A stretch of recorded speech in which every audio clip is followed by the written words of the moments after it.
The moment of the action-packed highlights from these must-watch Fox News Channel shows. Go to foxnewspodcasts.com or wherever you listen to podcasts. America's listening to Fox News. NASA says it's still on track for Wednesday to launch astronauts on the Artemis 2 mission on their trip around the world. The military space race was on the agenda at a Senate Armed Services Committee hearing. Much of the discussion centered on the importance of controlling space in the modern military. Mississippi Republican Roger Wicker. Both Russia and China understand that space is a battlefield. They're openly developing and testing capabilities to degrade or destroy our satellite constellations. Wicker said the Chinese can drop nuclear weapons from orbit with no warning. Space Force Commander General Stephen Whiting testified that without space, nothing works. Should an adversary degrade or destroy our space capabilities, the joint forces' ability to fight as it is sized and designed would be immediately and materially impacted. The general added, space impacts troops on land, sea, and in the air. Kevin Uretsky, Fox News. The Final Four is set at the NCAA men's college basketball tournament. It's not a surprise that Arizona and Michigan are two of the last four schools standing.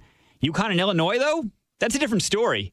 Nobody had a more surprising result in the Elite Eight than UConn, which overcame a 19-point deficit to knock off the tournament's top overall seed Duke, as Braylon Mullins hit a three from the edge of the logo with less than half a second on the clock. As for Illinois, the third-seeded Illini are the lowest remaining seed, outscoring 9-seed Iowa by 16 in the second half to head to the Final Four for the first time since 2005.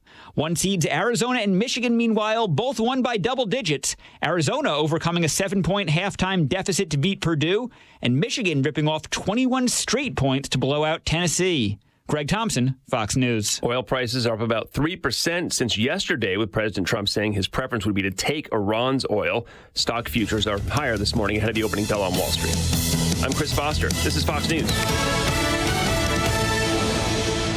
Mike Lindell and the MyPillow employees want to thank you for your great support this past year. They want to make 2026 the best year ever. So to thank you, they are giving you free shipping on your entire order and wholesale pricing. So they are bringing back the mega sale. For example, the classic MyPillows, regularly $49.98, now only $14.98. Turn any mattress into the best mattress ever with the made in the USA MyPillow My Mattress Topper and save up to $100. Get a set of MyPillow Giza Dream Sheets for as low as $29.98 or the 6-pack towel set for only $34.98. To get the best specials ever, go to MyPillow.com and use promo code LIBERTY or call 800-489-0201 and use promo code LIBERTY. These offers won't last long, so call 800-489-0201 or go to MyPillow.com and use promo code LIBERTY. Order now and your entire order ships absolutely free.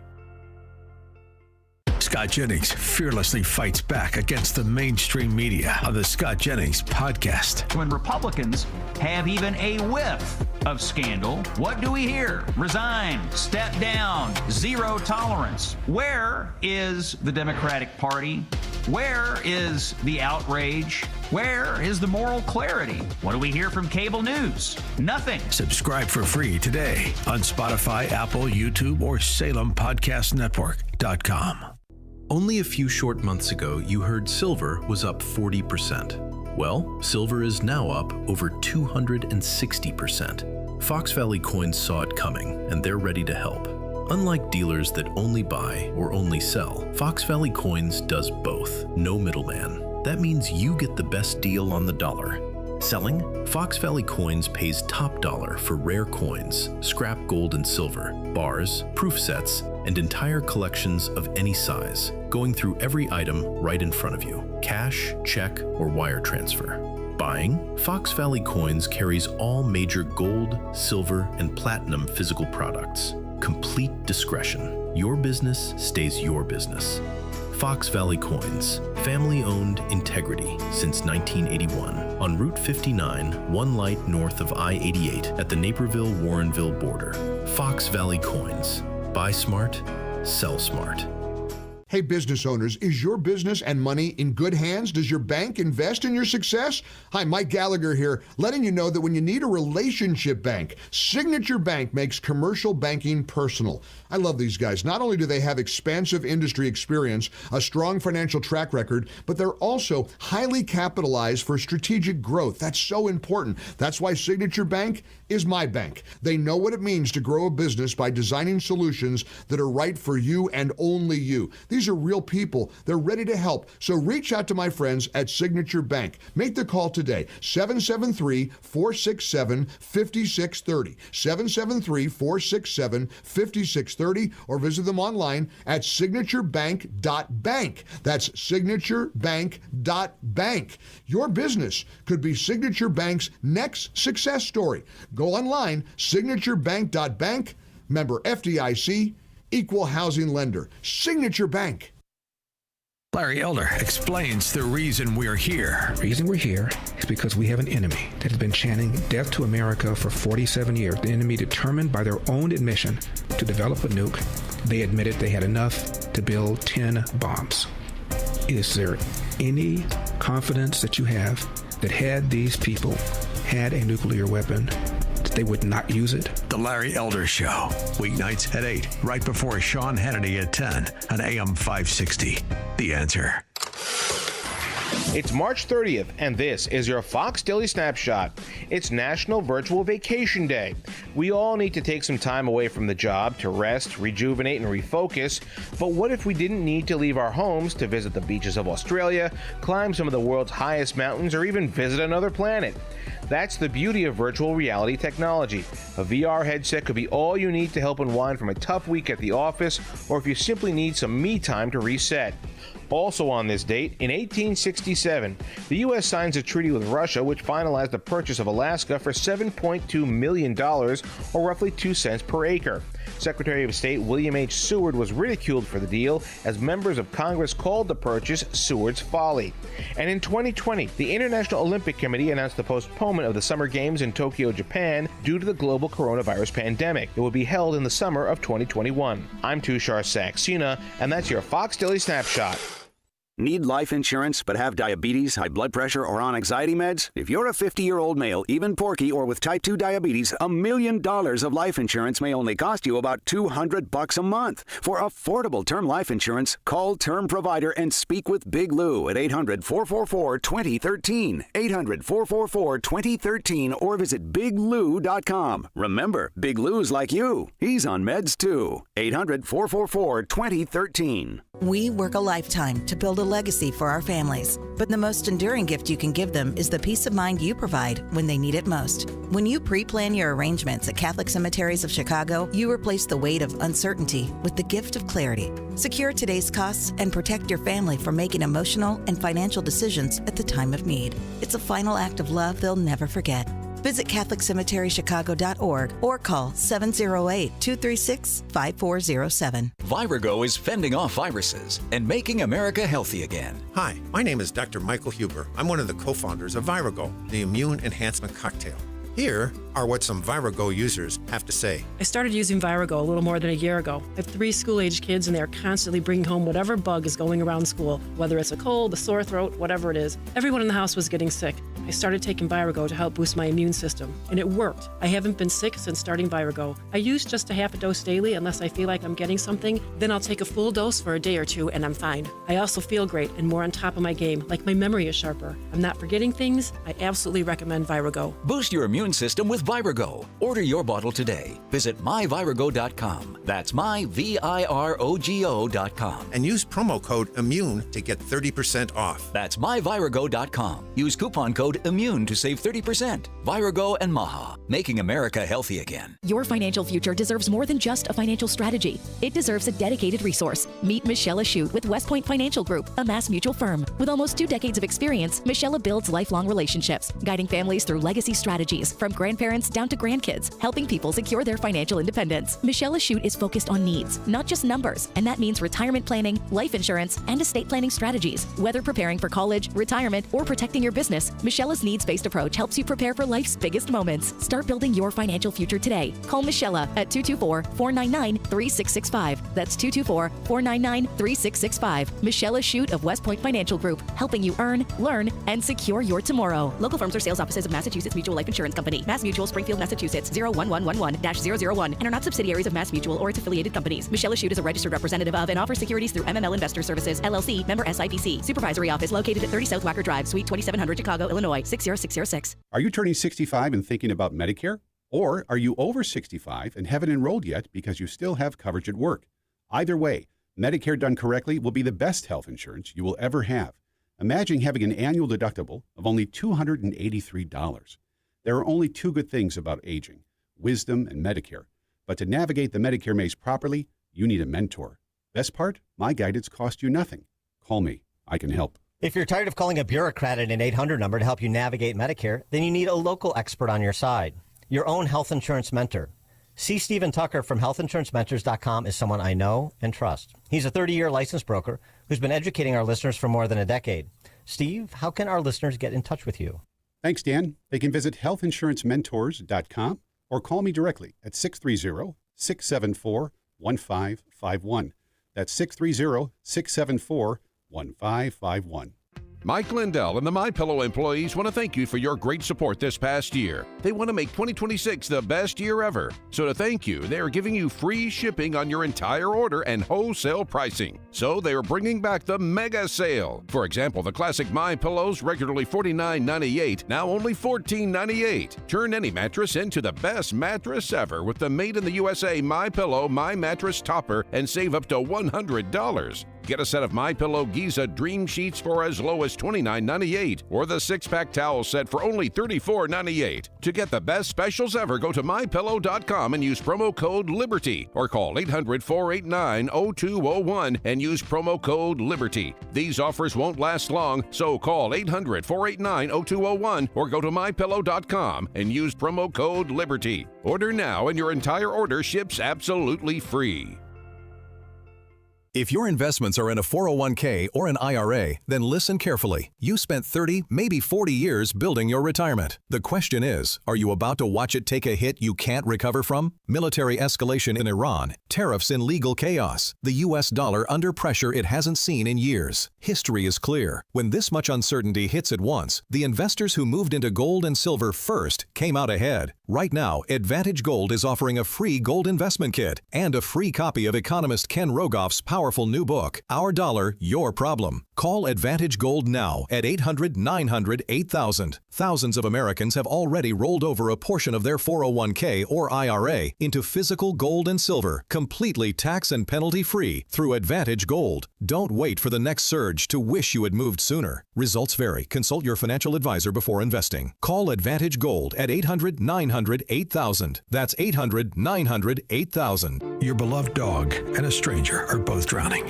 You can only save one. Who do you save? Every time Dennis Prager asks that question, his audience splits three ways. 1/3 chooses the dog, 1/3 chooses the stranger, and 1/3 aren't sure. Why? Because we live in an age where increasingly feelings define right and wrong. But if morality is based on emotion, then murder, rape, and theft are just opinions. And if people feel justified, why is rioting or destruction wrong at all? In his new book, If There Is No God, Dennis Prager explains why civilizations cannot survive without objective morality and why Judeo-Christian values shape the moral foundations of the free world. If you claim that certain things are good, certain things are evil, independent of how you feel about it, you are in effect affirming God. If There Is No God by Dennis Prager, available now at pragerstore.com. That's pragerstore.com.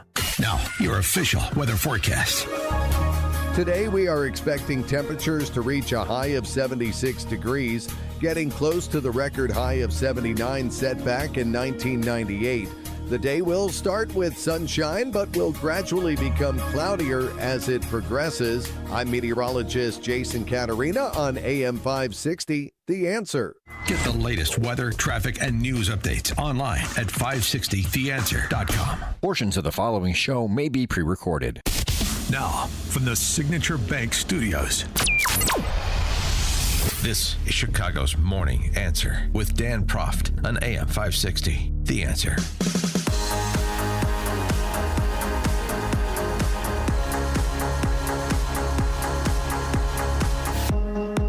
Top of the morning, Dan Proft here. So, were you able to visit or see from afar one of those more than 3,000 No Kings protests yesterday? Mostly peaceful, mostly communist as well. I saw there was a scrum outside the ICE facility in Broadview where local police and Cook County Sheriff's Police had to maintain decorum. Looked like they did a pretty good job, too. It's nice to see police allowed to be police again in Cook County. And, of course, there were these rapscallions, mostly communists, mostly peaceful rapscallions in L.A., breaking up chunks of concrete and throwing concrete over the fence at federal agents, the fence of the ICE facility in L.A., towards federal agents, which is not very friendly. Roundup from Fox News. U.S. Attorney Bill Asaley posting on X, to those who were smashing concrete blocks and throwing them at our officers, we have you on video. We will find you and arrest you, too. You've been warned. The protests also became chaotic in Portland, Oregon, where an unlawful assembly was declared outside an ICE facility. In Dallas, No Kings protesters and a pro-America demonstration clashed, and the New York Post reports that the two groups had to be separated. Though in other cities, everything went smoothly, including New York, where the NYPD says they made 0 protest-related arrests. The flagship No Kings demonstration took place in Minnesota, the state where federal agents killed 2 U.S. citizens this winter during unrest over an immigration crackdown. Governor Tim Walz and Senator Bernie Sanders spoke at that rally. Yeah, Minnesota actually turned out was the flagship No Kings protest. Featured all your favorites, including the aforementioned Tim Walz, who made this pledge to the people of Minneapolis and Minnesota. Well, some of the people. The people they mainly care about, in the words of Connecticut Senator Chris Murphy. You know who they are. And I will add a special thank you and a special acknowledgement that we will never leave the side of our Somali Minnesotans. Here's our pledge to you. Our Somali Minnesotans, your great-grandchildren will still be here when that orange clown is in the dustbin of history. You will be here. Well, I wonder what that will look like. 312-642-5600 to give us a call or text. Of course, Chicago had its own No Kings Fete. You had all the buckets full, the awfuls, the identitarians, and the trans. And, of course, there's a bit of redundancy there. The Venn diagram of those 3 groups is just about a perfect circle. Chicago's No Kings March took to downtown streets as a part of a nationwide movement to denounce President Donald Trump and his policies. Scores of people, along with advocates and local elected officials, turned out for the event, which started around 1:30 with a hands-off rally at Grant Park's Butler Field this weekend. We expect many tens of thousands of people to come out to say loudly no to the increasing assaults of the Trump administration on all of us. It's the latest of several anti-Trump protests locally and across the country. We just had enough. There's just way too much stuff going on. There's just, taking so much from every single one of us to give to someone else. All the grift, all the terror, the killings of Freddie, and that did it for me. Nearly a half dozen No Kings events were held around the area, including in Evanston, as well as in communities in the city and other suburbs. As a trans person, my existence is at risk here, but also as a lover of America and liberal democracy, our liberal democracy is completely under threat. That's what really gets me out here. He's a trans lover, not a fighter. That was ABC 7's reporting. Did I see there was one out in the Western Burbs, Wheaton? I'd love to get some color on that. 312-642-5600. To give us a call or a text with your reviews. BLM Brandon featured at the Chicago No Kings rally. Of course he was. And abolish ICE, front and center, building off of his oppressor in front of the abolish ICE snowplow earlier in the week. Got to, move past the Sheridan Gordon murder. We have to move past this and double down on our work to oppose the enforcement of immigration law, to provide safe haven for predators in Chicago. I understand. And that's what he's doing. And that's what he's committed to do. We're sending a clear message that we're going to end this assault against working people. We're going to end these assaults against immigrants. And we're going to end these endless wars and stand up for our democracy. Okay. The great protectors of democracy were out in full force. You probably saw them dressed like toads and dinosaurs. It's good to know the Republic is safe in their hands. George in Naperville. Yes, why didn't Tim Walz add this to his call out to the Somalians? Rob us blind, you're our kind. Thanks for the call, George. Make your own sign. Bob in Buffalo Grove. Good morning, Dan. Thanks for starting the discussion on this. My email has just been filled full with all kinds of memes, posts on this No Kings. But here's a good comment. On July 4th this year, there will be a big No Kings rally celebration. The real No Kings took place 250 years ago. Are we going to mention that? Thanks for the call, Bob. Yeah, feel free to share a favorite meme or prepared sign, because, of course, we know this was all prepped. Fox Digital actually did a neat little investigative review. Network of about 500 groups with an estimated $3 billion in combined annual revenues is behind the coordinated nationwide No Kings protest that occurred over the weekend, Saturday, I guess I said yesterday. Days run together, so focused on basketball, college basketball. Congratulations to the Illini, too. Nice win. Sorry for those who went to that open enrollment school in Iowa City. It really is. It's an interesting team, if I can go on a tangent briefly. Not since that great team of 05, Luther Head, Darren Williams, and D. Williams, right? I think Illinois can get past UConn in the Final Four next weekend.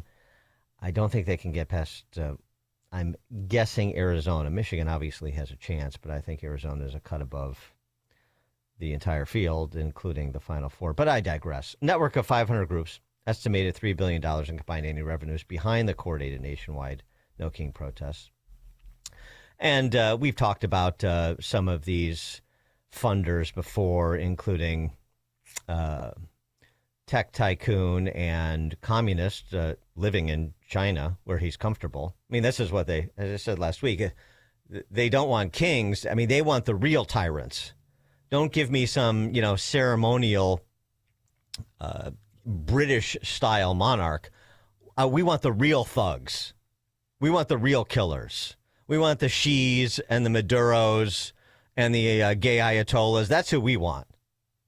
And it's nice to know what they want.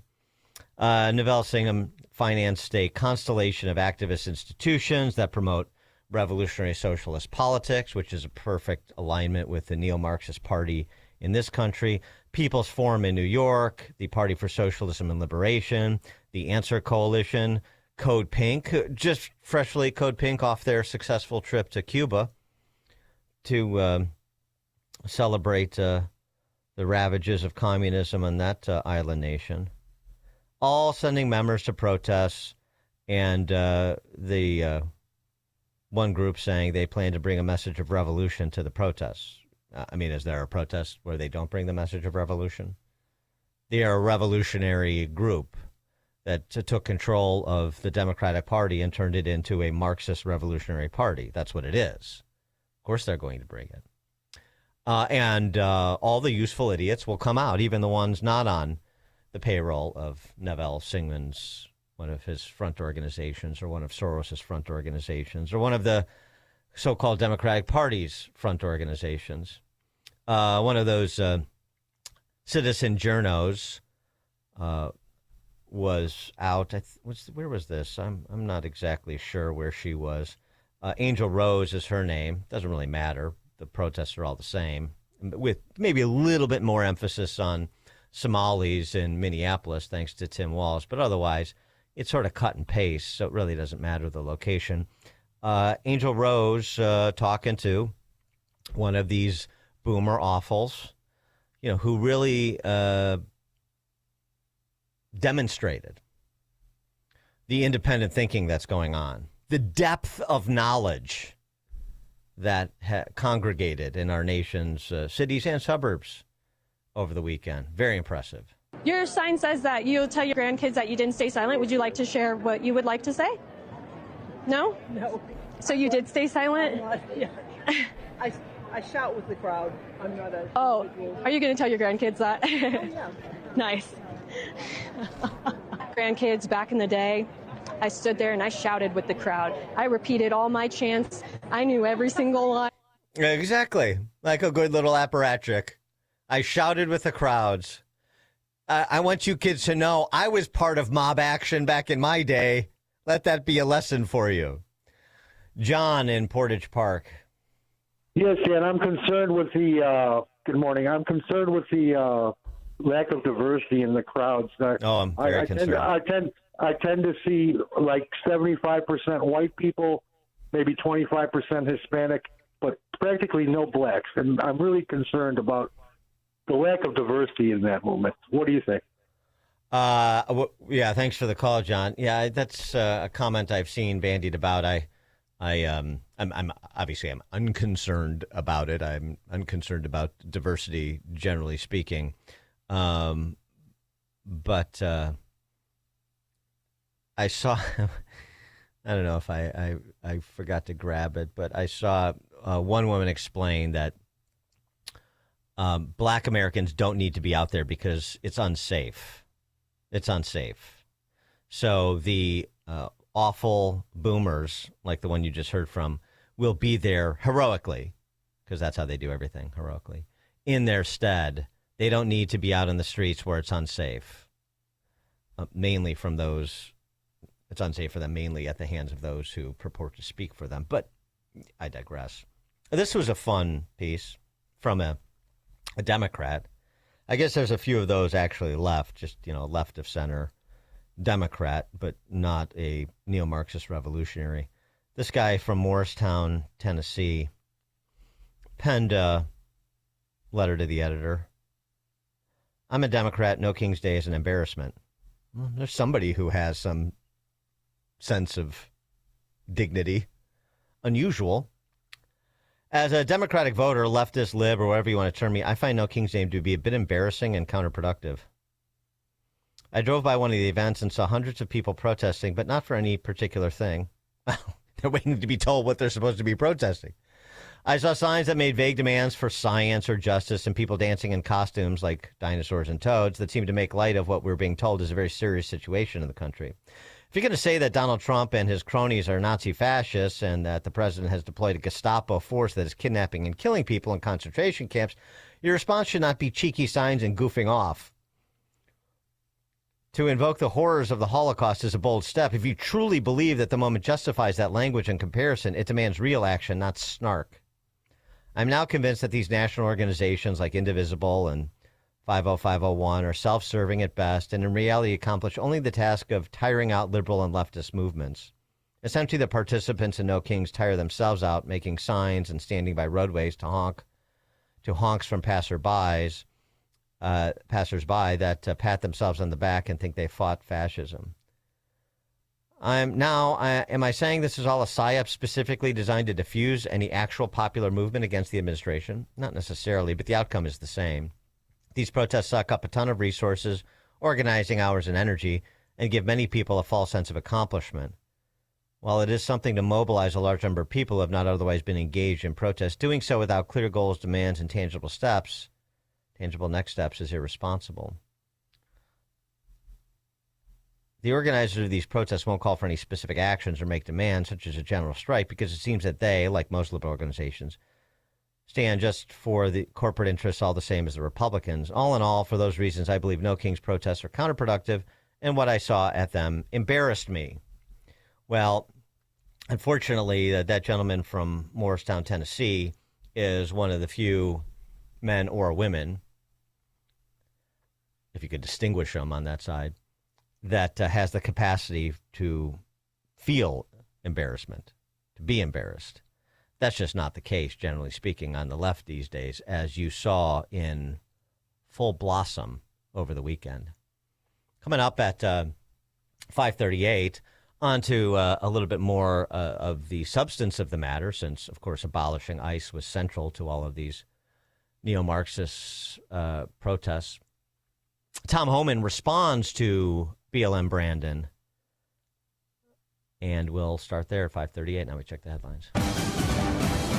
Good morning, 53 degrees in Chicago and AM 560 The Answer. I'm John Cruz in the QC Kinetics newsroom. Great day ahead, calm winds, partly sunny and 74. White House Borders Czar Tom Homan saying ICE will stay in airports as long as it takes. Homan telling CBS's Face the Nation agents will have a presence until airports are, quote, in a posture where they can do normal operations. This comes as the partial shutdown in D.C., now the longest in history. As of Sunday, DHS going 44 days straight without funding. An inbound American Airlines flight from New York's JFK to O'Hare had to be diverted last night to Detroit after the airline says a disruptive customer was causing issues. The plane landed safely back in Chicago 9 hours later. No details on charges the FBI is investigating. And for the first time in 21 years, Illinois going to the Final Four. They are set to face UConn in the Final Four this Saturday after beating Duke and the Elite Eight. Michigan and Arizona round out the Final Four teams. This report sponsored by the Hartford Auto Insurance. Wait until you hear this. You could save hundreds by switching to AARP Auto Insurance from the Hartford. Visit trusthartford.com. The Hartford, your protection is their passion. The Hartford Insurance Group incorporated his royalty fees to AARP for the use of his intellectual property. AARP and its affiliates are non-insurers. Savings vary. And check of your weather coming up in 2 minutes on AM 560 The Answer. Hugh Hewitt is pleased with the progress. Can you imagine? And I'm sure the Iranian Navy was proud of the Iranian Navy. It's all sunk. All of it. Can you imagine what they think about this regime getting into this stupid war because the stupid mullahs wouldn't give up their uranium? They had all these wonderful ships they practiced all these years. They made all that propaganda of it. They're all sunk. The Hugh Hewitt Show. Afternoons at 2, right before Alex Marlowe at 3 on AM 560. The Answer. As a local business owner, you get called every week by marketing companies. We get it. We have hundreds of satisfied customers. Here's what a satisfied client recently said.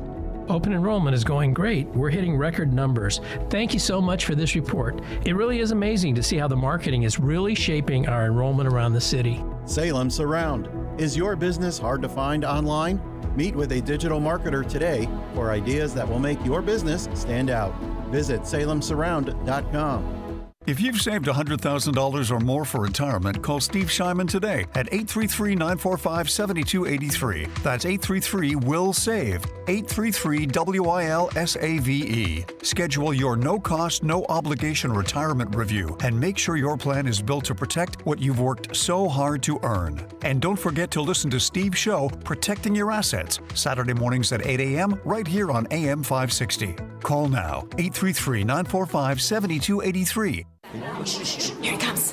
Surprise! There's an avocado shortage! Now half your food truck menu is costing more than it's making you! Also, you're out of napkins! Those aren't cheap! Progressive knows small business owners usually don't like surprises because they cost you money. But a good surprise? Saving 13% on commercial auto insurance when you pay in full. Also, an ice cream truck stole your parking spot. Looks like you're in a turf war. Surprise yourself. See if you can save in as little as 8 minutes at progressivecommercial.com. Progressive Casualty Insurance Company and Affiliates. Discounts not available in all states or situations. I'm Boomer Esiason. My mom died from cancer. She was only 37 years old. She didn't have life insurance, and that was devastating for my family. That's why having life insurance is so important to me. Ethos makes it fast and easy. Get a quote in seconds, apply in minutes, and get same-day coverage. You can get up to $3 million in coverage with no medical exam. Get your free quote at ethos.com/save. That's ethos.com/save. Paid spokesperson. Time spent on application may vary. Online health questions required. Eggland's Best, the only eggs with more fresh and delicious taste, plus superior nutrition.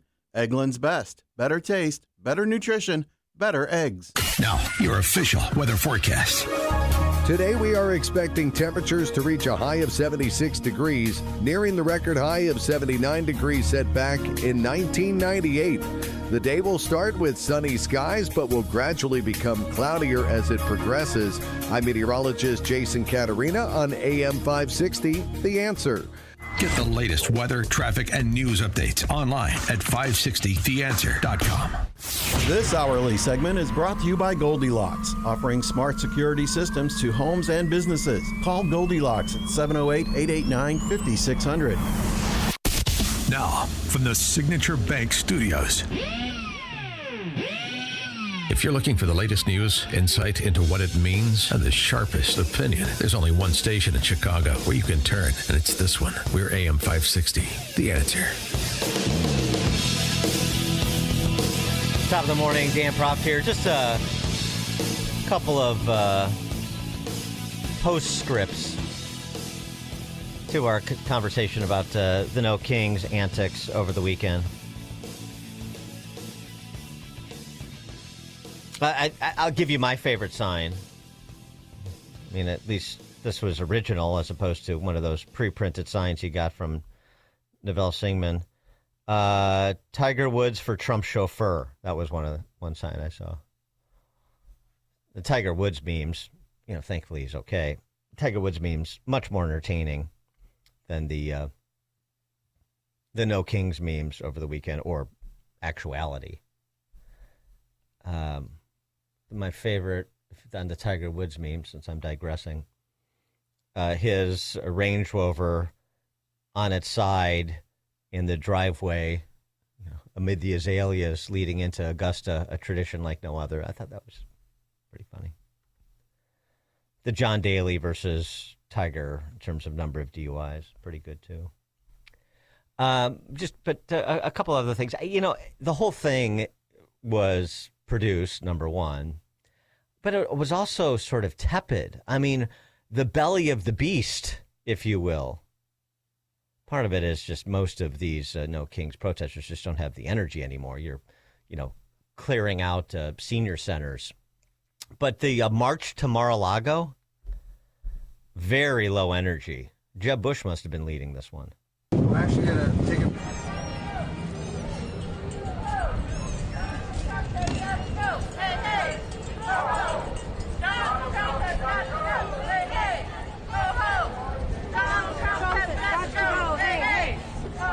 I mean, really? Hey, hey, ho, ho? All this time with this date on the calendar and you couldn't come up with something more creative in terms of chanting and a little bit of enthusiasm, too. Frankie, Lake County. Basically, and I just want to say that this event they had was pretty much just an I Hate Trump parade that was pushed by a bunch of rich Democrats. And basically, that's the substance it had. And, I think that the majority, if you really poll people in these age and brackets, a younger crowd, Trump's winning. He's winning the young crowd. There's mostly geriatric old hacks out there parading around. They don't even know what they're talking about. They don't even know what they're protesting. And it's laughable. It's a joke, man. So Thanks for the call, Frankie. Yeah, I mean, I agree. There's certainly an element of, red diaper babies that are now boomers, that were red diaper babies, and just this is what they do. And there's the financing, so those with a financial stake that are downstream from the leftist billionaires funding these organizations, and so they got to get their peeps out. And the public sector unions, particularly the teachers, provide a lot of the manpower too. So, yeah, so much of it is canned. I completely agree. There's not a lot that's organic. The battle lines are drawn. Although it's not just Rothfuls, it's also a lot of awfuls, the younger set, because somebody's waving those communist flags. You saw the hammer and sickle flags being waved too, unsurprisingly. As Helen Andrews says, they're race communists. I call them identity communists, but race communists is a good phrase too. They are. I mean, that's what they support. Some of them couch it in the language of saving our democracy. Some of them don't even bother with the veneer. But it's always interesting, especially when you get, an elected official. So a friend of the show, Derek from up there north of the Cheddar Curtain in Wisconsin, confronted a Wisconsin state senator who was at the No Kings neo-Marxist rally up there. This is a younger dude, looks to be, I don't know, in his 30s, early 40s. Big, doughy goof. Mark Spreitzer is his name. He's a neo-Marxist from Beloit. I mean, seriously, Wisconsin is such a Jekyll and Hyde state. How does this guy? And good for Derek for, just asking the question. He took my advice. Get them talking. Let them explain themselves and their position. So, a very simple question. How is it that Trump's a fascist? Sort of like that Democrat from Tennessee wrote the letter to the editor that I referenced before the break. If what you're saying is what you truly believe, then, yeah, number one, it demands substantive action and a real seriousness of purpose. Obviously, thought went into this. You have a bill of particulars against this president to substantiate your claim that he's a fascist, that he's a Nazi, that this is a fascist takeover America, our very republic is under threat, and so forth. Serious charges that require serious evidence if you're a serious person. Is State Senator Mark Spreitzer, do you think? Sir, can you explain to me how Donald Trump is a fascist? What's that? Can you explain to me how Donald Trump is a fascist? Sure. Go ahead. Sure. Do you normally just you're waiting in line for food? You're a representative, so absolutely. Explain. He's breaking the law on going to war without congressional approval. Okay. He's has ICE occupying American cities and murdering American citizens in the street. Those would be two things that. But how does that fit the definition of fascism? I think these are used. I don't know where to put these. I'm not sure, honestly. I think right there. Sure. You haven't even introduced yourself by name. I'm Derek. Nice to meet you, Derek. Feel free to email my office. Have a good one. Oh, feel free to. Why do I have to email your office? I got you right here. Let's have a conversation. You're just standing in line waiting for a donut, flounder. So he's a fascist because he should have gone to Congress for authorization to launch the strikes against Iran. I mean, obviously, the counter arguments to that are plentiful, including the precedent set by previous presidents, including one named Obama. In addition to, the actual sum and substance of the War Powers Act. And, by the way, there was an effort for Congress, by some, to get Congress to vote on the authorization of use of force, and it fizzled. So Congress chose not to exercise the power that it arguably has, which is a choice you can make when you have said power. You can choose to use it or not. That's how you know you possess it. But even if you want to make the argument that he should have gone, even whether legally or just politically, for the purpose of generating popular support, I mean, that's really what you have to say. That's what makes him a fascist and a threat to the country, a threat to the republic. And then the, pro forma, ICE has taken over America's cities and is murdering American citizens. Again, with the 2 killings in Minneapolis, let's say that those officer-involved shootings were illegal, that they should not have used deadly force in those situations. Obviously, if you've listened to the show, you know my position is that I believe both of those shootings were justified. And obviously, no one has been charged or much less convicted at this point. But nonetheless, the good state senator from Wisconsin has decided to be a judge, jury, and executioner. But let's say that they were not. Is that evidence to support a claim that ICE has taken over cities and is murdering American citizens? Because, of course, the implication is that that is the objective. They are seizing America's cities and indiscriminately killing Americans. How do you make out that claim? You can't. That doughy state senator from Beloit is a joke. Pathetic. And good for Derek for helping me, and hopefully you, to expose him as such. I mean, I know Illinois is in no position to be lecturing people about doing better with their electoral choices, but in the Beloit area, they could do a lot better than that guy.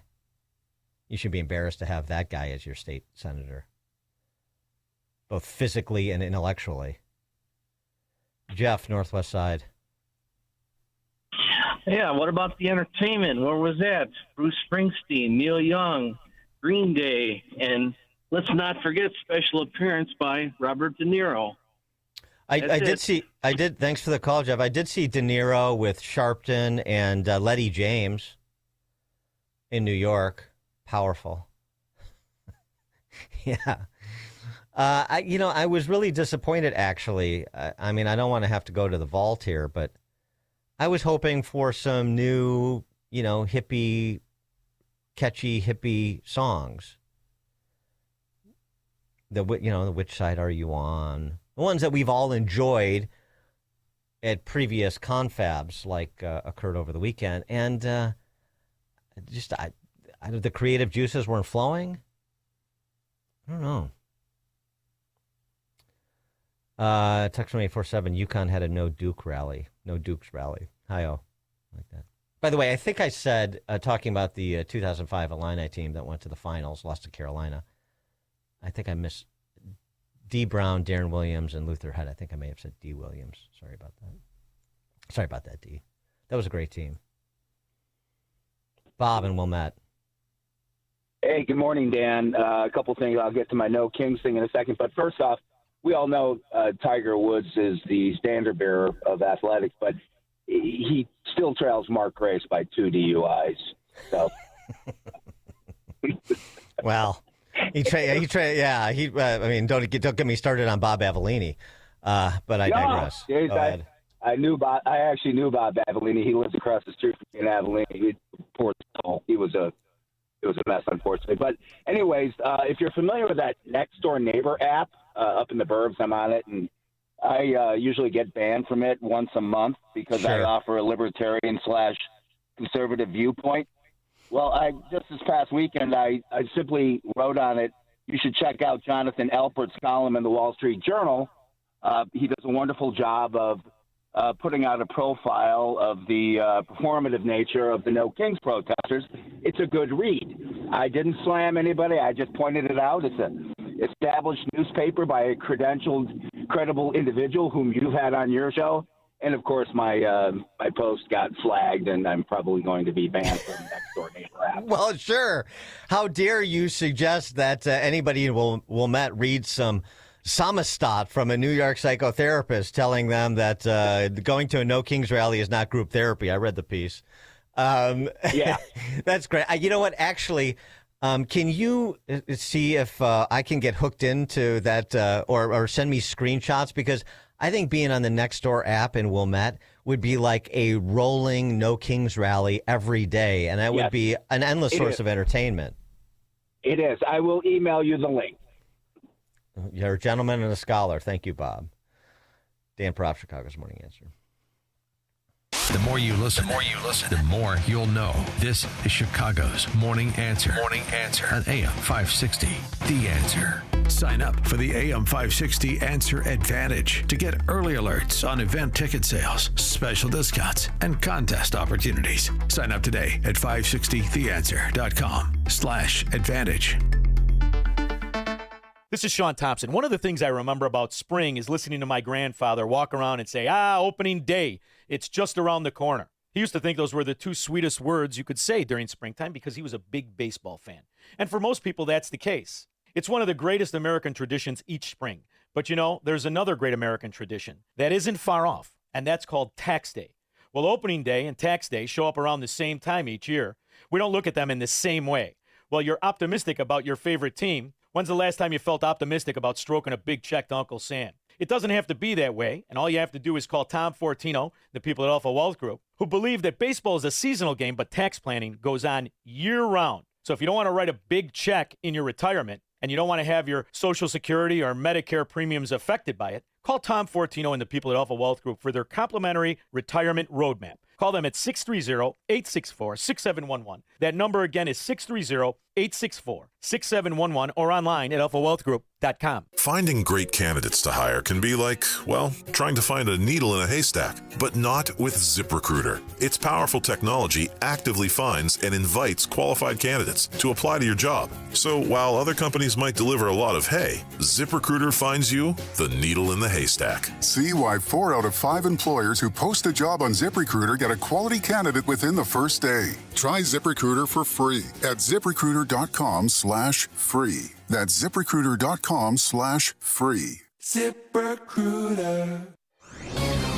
This is Hugh Hewitt for townhall.com. The United States has allies in this battle with Iran. Now, you'd be hard-pressed to prove it from coverage in the mainstream media. Israel has fought valiantly beside us, absorbing blows that the enemy wishes it could rain down on our country. We in America ought to at least bring their stories forward. Israel's been at war with Iran since its proxy Hamas launched an attack on October 7th, 2023, and the massacre that followed. Right now, the American and Israeli militaries are methodically smashing the military that the Iranian radical regime has built up over 47 years. If it was a boxing match, the referee would stop the fight. But it's a war, and the target list is long and it's not done. This battle is the story of this decade, and its outcome one of those very few and far between hinge points of history that are obvious as they occur, such as the fall of the Berlin Wall. Our legacy outlets ought to be telling the story, the whole story. I'm Hugh Hewitt. Gain insight into building strong marriages and raising godly children with Focus on the Family with Jim Daly each weekday at 11:30 a.m. on our sister station, AM 1160.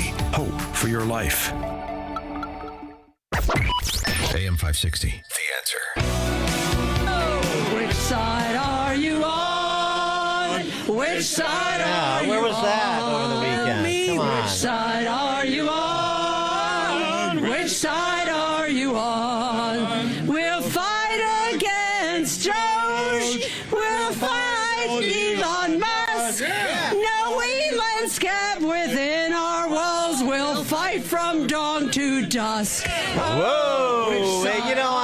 That was when these awful boomers had some real verve, energy, enthusiasm. It just wasn't on display. I was disappointed. I didn't realize we'd have so much fun with the No King, so we will get to Tom Homan responding to Brandon Johnson at the top of the 6 o'clock hour, but a couple more comments on No Kings. I thought this wasn't technically a rally, but it's a profile of a neo-Marxist rally goer. Some dude at an airport walks up to 3 black ICE officers and starts to accost them. As you've seen happening, too, with ICE in the airports, you get the one-offs that are going to give ICE agents the 2-4s. And this is great, because this is exactly the approach. And this is the approach that's generally taken if you're not doing something violent, seriously impeding, and otherwise endangering ICE officers. This is how they actually react when you come up and call them fascists and so on and so forth. No thoughts. You guys are the foot soldiers of a fascist regime, right? Is that not what it is? Is that funny? Hilarious. Yes, you are funny to them, like a clown. We also had, I know people were asking about celebrities. It wasn't completely celebrity-free. You had Al Sharpton and Bobby De Niro, Letty James. Those are, stars, at least for the left. Bobby De Niro is a star in his own right because of his, work up until maybe, I don't know. When was his last good flick? I Paint Houses, or whatever the name of the movie was that they based on the I Paint Houses book. It was okay. Anyway, Bill Nye is who I'm talking about. Bill Nye, the science guy. It's ultimately to keep us from voting. If we vote, we can change the world. So everyone, thank you all for coming. Thank you so much for your time. Let me reiterate, no thrones! No thrones! No crown! No crown! No king! No king! Let's change the world! Thank you all! Extraordinary times require extraordinary actions, and we are living at a very unusual and troubling times. These guys from ICE wearing masks, beating people, shooting them in cold blood in the United States without consequence. People, this goes way back 249 years. Yeah, Bill Nye, the political science guy. I guess we're supposed to... Good stuff. Just, want to close out, make sure we get everybody who deserves attention and who so desperately wants it, the attention they deserve. Bill Nye, the science guy. Netflix star, just like the Obamas. Well, text from 847, please don't play Whose Side Are You On ever again. I already threw one transistor radio out the window. Sorry about that. Bruce in Waukesha, quickly. Thanks. I just want to know why somebody doesn't challenge Robert De Niro into a debate, a substantive debate to talk about all these things. I think his whole argument would unwind if he had to support everything that he claims. 100%. Thanks for the call, Bruce. All right. Tom Homan responds to BLM Brandon at 6:06. It's now 6 o'clock at AM 560 WIND. Set your troops on fire. I'm Chris Foster, Fox News. That warning from the Speaker of Iran's parliament as President Trump says he's considering seizing Iran's Karg Island oil terminal. Overnight, President Trump took to Truth Social to say, big day in Iran. Many long sought after targets have been taken out and destroyed by our great military, the finest and most lethal in the world. God bless you all. Reports indicate the president is considering a limited ground operation inside of Iran following the arrival of the USS Tripoli, manned with 3,500 troops, including 2,500 Marines, to the CENTCOM area of operation. Fox's Trey Yanks. Airport TSA workers who've gone unpaid during a now 45-day government shutdown are told they'll start getting checks today, with President Trump signing an executive order to divert other Homeland Security money to them. Well, we're going to pay them for as long as we have to, and I will tell you, the ICE workers have been amazing, and that's helping people with their bags. Immigration agents are expected to stay at airports where there are still TSA shortages. The Supreme Court on Wednesday will hear President Trump's challenge to birthright citizenship, whether babies born in the U.S. automatically receive American citizenship. Today, it's a case about where crimes are committed versus charged. Former Twitter employee Ahmad Abuamo was accused of selling users' data to Saudi Arabia. To cover up the money he got, he created a fake invoice and then emailed it to investigators in California. Those agents then filed charges against him, alleging he obstructed their investigation, and they filed the charges in California, also where Twitter was based. He was convicted of acting as a foreign agent, among other charges, and sentenced to 42 months in federal prison. But Abuamo appealed, arguing he created the document in Washington state, so he should be charged there. The Ninth Circuit Court of Appeals ruled the impacts of the crime were felt in Northern California, so charges could be filed there. Jessica Rosenthal, Fox News. More than 70 people are reported to have been killed by gunmen in South Sudan over a dispute at a gold mine. America's listening to Fox News.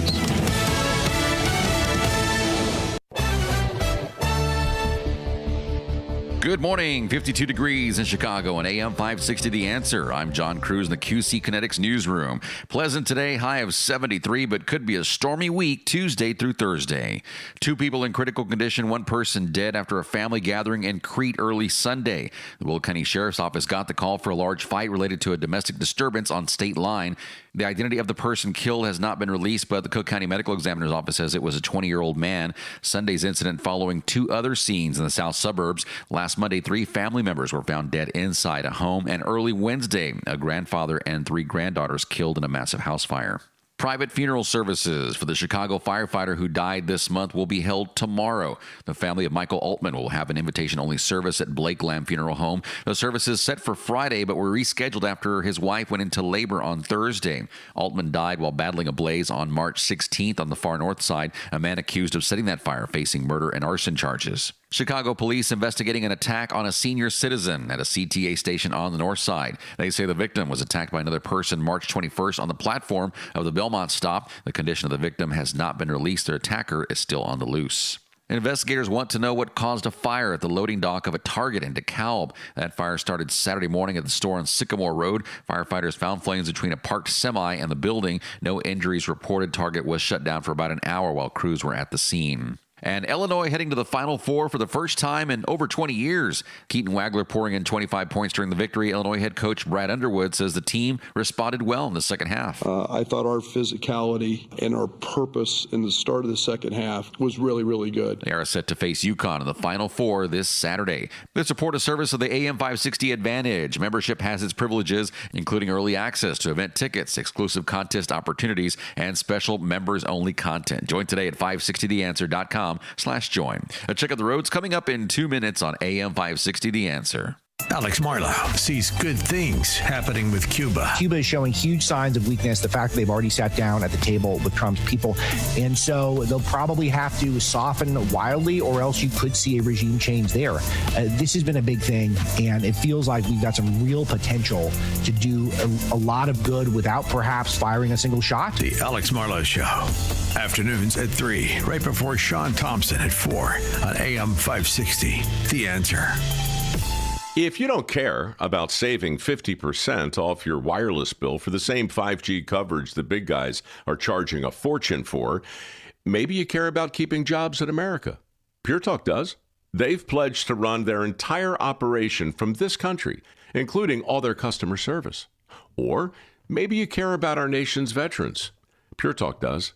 They've donated hundreds of thousands of dollars to America's Warrior Partnership, a fantastic organization working hard to prevent veteran suicide.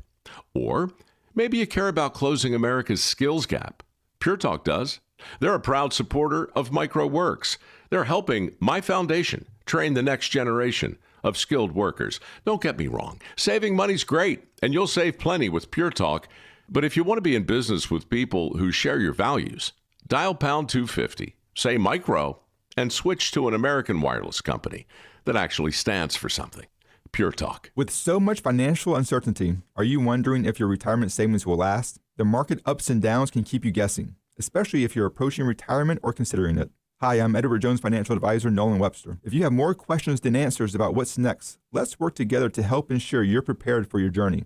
After all, retirement isn't the end of the trek, it's the new beginning. Stop by our office in Palatine or call 224-801-6107. That's 224-801-6107. Edward Jones, member SIPC. Looking for a setting that stands above the rest? At Kemper Lakes Golf Club, it's more than just golf or dining. It's a championship experience designed to impress. Home to a stunning 18-hole course, Kemper Lakes Golf Club is the ideal destination to host your top clients or a memorable fundraiser for your organization. From pristine course conditions and practice facilities to exceptional service and cuisine, every detail is crafted to elevate your event. Visit KemperLakesGolf.com to learn more and start planning your next unforgettable outing. Taking a look at the roads from the T. Mockberg Traffic Center, I'm Sue Aller. Looking great on the Edens. It's 14 minutes both ways from Lake Cook to Montrose. It's 17 in, 22 out on the Kennedy from O'Hare to the Byrne Interchange. You've got 13 minutes both ways on the Ike from Wolf to the Old Post Office.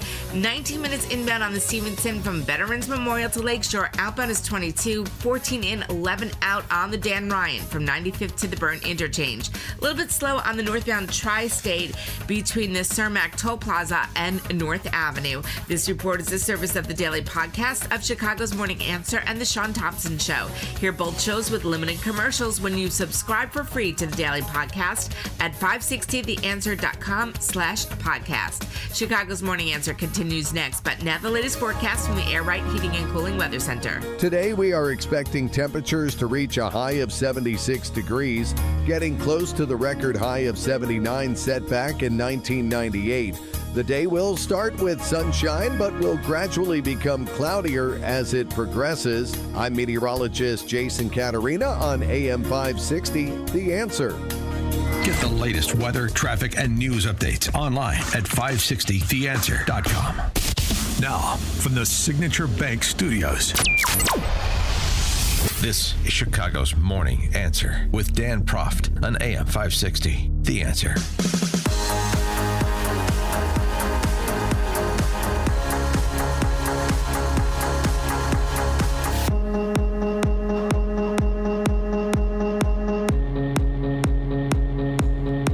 Top of the morning, Dan Proft here. By the way, just because it was mentioned again in the news, the Illini facing off against UConn next weekend, Saturday. I mean, they really have to beat UConn after Duke defecated the bed and gave up a 19-point lead and the turnover late, and then that Mr. Basketball from Indiana hits the three-pointer bomb. I can't take any more Danny Hurley. I've had plenty of Danny Hurley for this tournament. UConn should have gotten taken out earlier in the tournament. They're just not that good a team, although it was an impressive comeback. I'll give them that. And I think Danny Hurley's a good coach, but he's just all of his performative bitching, and it's performative. He knows the camera's on him. And this is the brand that he wants, intensity. He reminds me of Tiny Dancer. That'd be Rahm Emanuel for those of you not familiar with my monikers. He's just so unbearable, Danny Hurley. So I'm saying prayers all week, this Holy Week, for the Illini. Tom Homan, the point person for border security, enforcement and removal operations effectively as well. That's part of it. He was on Fox News over the weekend, asked to respond to the comments that BLM Brandon made, and we can fold in BJ's buddy JB too. The comments that BLM Brandon made about the murder of Loyola University freshman Sheridan Gorman, where he was standing in front of an Abolish ICE snowplow to add to the indignities that the Gorman family and everyone else who plays by the rules in Chicago must endure. Legacy of standing up for justice, dignity, and the rights of all people, no matter where they come from. I want to take this moment to reiterate that Chicago does not want ICE on our streets, in our airports, nor in our city. Chicago believes in abolishing ICE. this tragedy is not going to deter us from our work. In fact, it's going to challenge us all to double down on our efforts. Yeah, right. Let's quickly move past that dead Loyola student and get back to the anti-ICE, anti-immigration law enforcement demagoguery. And that's what they did. Tom Homan's response. It's just the protection of all citizens. I've met with hundreds of angel moms and dads who bury their children that should be alive today because their children were killed by an illegal alien. It's disgusting to even mention the words abolishing ICE. ICE, like I say, since President Trump's been in the Oval Office, over 800,000 deportations. We're averaging between 60 and 70% of those who arrest criminals. So think about it. We have deported hundreds of thousands of public safety threats from this country, including the streets of Chicago. We have made Chicago much safer, and we need to keep going back to Chicago. And you can attack ICE all you want, but these men and women are putting a gun on their hip and a Kevlar vest on every day to serve this nation. And I would think Mayor Johnson would say, thank you, ICE, because you made Chicago safer for the thousands of public safety threats we took off his street that they released back in the community. We arrested them. We deport them. You're welcome. 312-642-5600 to give us a call or text on this matter of ICE and enforcement and removal operations, which are going to continue unabated. I know there's been some suggestion that there is a weakening of the position. This was suggested after Kristi Noem was replaced. It's not happening. Tom Homan has been pretty consistent.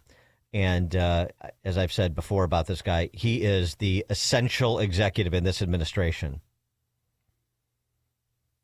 And I would also argue the most effective executive in this administration, particularly given the nature of the job before him.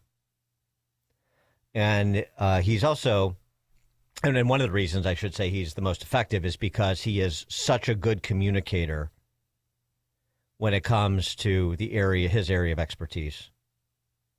And he just won't tolerate any of the off-ramps that the D.C. press corps tries to force him down.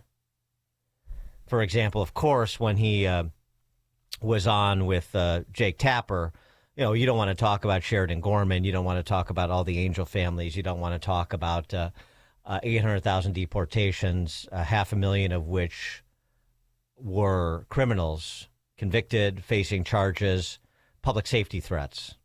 And as with Sheridan Gorman, also some sanctuary state tandems, twofers, public safety and public health threat from all of those who are so COVIDian conscious.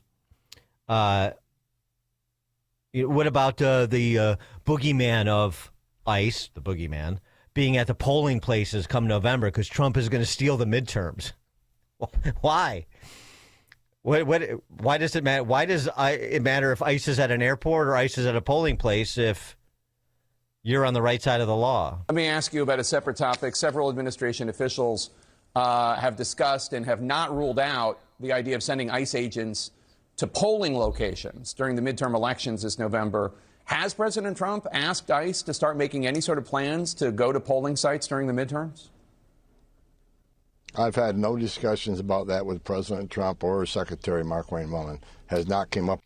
And to the extent that it's being argued that ICE has changed its approach, no. And any concessions that were provided, that were put on the table by the White House, well, Republicans got their hands slapped, put on the table by the White House for the purposes of ending the partial shutdown of Homeland Security. Well, the Republicans got their hands slapped. So no, those aren't on the table either. What we were willing to do, pound it. The laws are exactly the same. Let's talk about the masks.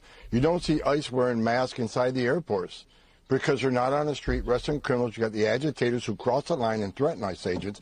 The same people in the Democratic Congress that want ICE to take off the mask are the same people who say ICE is going to shoot people inside airports. I mean, you can't have it both ways. So if you want ICE to take the mask off, the threat level has to decrease. It's up 8,000% increase in threats against ICE officers. And that's because a lot of the rhetoric coming from the Hill. Stop calling ICE Nazis and racists. Stop saying they're going to shoot people inside airports. That's going to drive the threat level down, and we can talk about masks. So, we got to work together at this, but the ICE is doing the same thing they've done during 40 years I've been doing it. Again, they're enforcing the laws that they enacted. If they don't like it, change the law. The law hasn't changed. The difference is, under the last 4 years of Joe Biden, they weren't enforcing the law. Now ICE is actually enforcing the law, doing their job, and they don't like it. If they don't like what ICE is doing, change the law. Does that sound like a man who is taking his foot off the pedal? Stephen Miller, on with Mark Levin, had some good riffs on this topic, too, including on Sheridan Gorman, on that 83-year-old veteran who did pass away after being pushed onto New York subway tracks by an illegal from Honduras. Stephanie Minter, we talked about last week, the 40-something-year-old mom just standing at a bus station and was stabbed to death for no reason. Not believe in borders, Mark. They do not believe in sovereignty. They do not believe that American lives are sacred. How do I know this? Look at just recent headlines. In Chicago, a beautiful young woman, Ms. Gorman, was savagely murdered by a Venezuelan criminal that was released into this country, an adult male released into this country by the Biden administration, set free by Pritzker, set free by the mayor of Chicago, knowing full well that he would continue his crime spree, and now it's ended in the death of an American. Look at another recent headline. An 83-year-old Air Force veteran of the United States who served this country fatally pushed onto a subway track by an illegal alien in Sanctuary, New York City, with a rap sheet miles long. Look at a beautiful, beautiful mother, precious, but loved by her community, right here in North Virginia, killed by an illegal alien, stabbed to death, who had been in and out of the criminal justice system over and over and over again. Case after case after case, where American blood has been shed by criminal, illegal aliens that were in the custody of the Democrats and that were set free to kill. It's intentional, it's deliberate, it's willful, it's malicious. Miller also offered some consideration for the people who do play by the rules. Even in failed cities like Chicago, failed states like Illinois. They know who they are working to represent and protect, even if the majority of the electorate is not interested in representation or protection. Think about a working man in Chicago, a productive citizen. His sense of honor, his sense of decency compels him to work hard, follow the laws, pay his taxes. What do his taxes get him in Chicago? A park he can take his family to? Hell no. A school he can send his kids to? Not a chance. A police department that will protect him and his wife and his children? No way. So that man is forced to work for a government that at every turn is arrayed against him. In Democrat city after Democrat city, that's their vision for this country. That's what President Trump is fighting against every single day. Mm-hmm. The people who play by the rules versus the political class. Government aligned against the interests of the citizen, of its constituents. Talk about this all the time. I'm glad Stephen Miller's picking up on that construct because I think it's the right one. He went on, too, thinking about this system, predatory government that protects the fraudster at the expense of the person who plays by the rules, that does not distinguish between the citizen and the non-citizen with respect to rights and benefits. Minnesotan who works as a lineman or works as a construction worker works in any job that requires hard work, dedication, focus, who's worried about his ability to support for and provide his family. And then imagine that he has a neighbor who's a Somali refugee who arrived 2 years ago and has a Mercedes and no financial stress and no worries at all in the entire world and never seems to ever go to work at all because he just went to an office in the state, lied on a piece of paper, and got unlimited free money forever for life. That is the system that is being run, and that is the corruption that this task force, under the leadership of the vice president, is going to demolish. He better. Vance and company better. Especially when you have Tim Walz, as we played earlier, pledging to protect Somalis. And he doesn't distinguish between the law-abiding and the not law-abiding, the citizen and the non-citizen. Long after Bad Orange Man is gone, your grandchildren and great-grandchildren will still be enjoying life in Minnesota. And there was this over the weekend. A friend of the show, Joe Abraham, father of Katie Abraham, of course, killed by an illegal immigrant driving drunk in Champaign when she was down at U of I to visit friends with her friends. Chloe Polson also killed in that crash. This is really a remarkable statement that Joe made. You know, we talked about it. He was before a Senate committee last week in D.C., so he had the occasion to see our esteemed United States Senators, Durbin and Duckworth. Here's what he said during the hearing in the direction of Durbin. What I don't understand is why my senator of Illinois, Mr. Durbin, haven't heard two words from him toward me. But, sorry, I won't take your time. Kind of amazing. He posted on X, for 14 months, Governor Pritzker has never said Katie's name, not once. By the way, he also posted that his daughter's 22nd birthday was in the last couple of days. But, of course, she was killed by an illegal alien 2 years ago. For 14 months, Governor Pritzker has never said Katie's name, not once. Instead, he elevates strategies in other states when it fits his narrative while ignoring the consequences of his own policies here at home. Senator Durbin sat feet away from me for over 2 hours during a Senate hearing where I was present. Other Democrat senators, Padilla and Welch, acknowledged Katie, and I appreciated that. We can disagree on policy and still act like decent human beings. Not Durbin or Duckworth. This is the amazing point, amazing statement. It's bad enough that Pritzker hasn't said anything for 14 months. I guess that's 2 years. Yeah, it's been a little over a year. Pritzker hasn't said anything for 14 months. Durbin sat feet away from him for 2 hours during a Senate hearing, said nothing to him, has said nothing to him for 14 months. Senator Duckworth told me, these are Joe Abraham's words, she didn't even know Katie's story. Duckworth was not even aware of Katie Abraham's story, her killing, and the killing of another Illinoisan, Chloe Polson from Deerfield. It's such a enraging statement, and it's such a telling one. You know why Durbin and Pritzker don't say anything? And you know why Duckworth can't even be bothered to know Katie Abraham's story? Because they don't have to. They don't have to say anything. They don't have to pay attention to the mayhem, the death that their policies cause.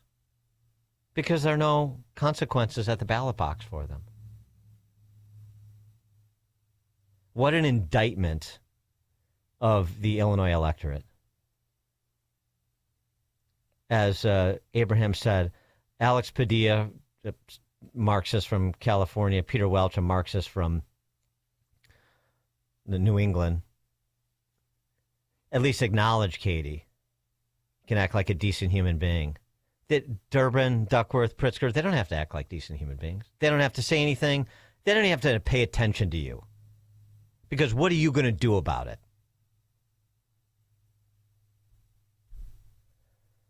Mark in Oak Lawn. Hey, Dan, thanks for taking my call. Great show. You know, when I hear Brandon Johnson, everything's about ICE, ICE, ICE. And the reason they do this, it's just such a big distraction. They never want to talk about pension reform or crime or education.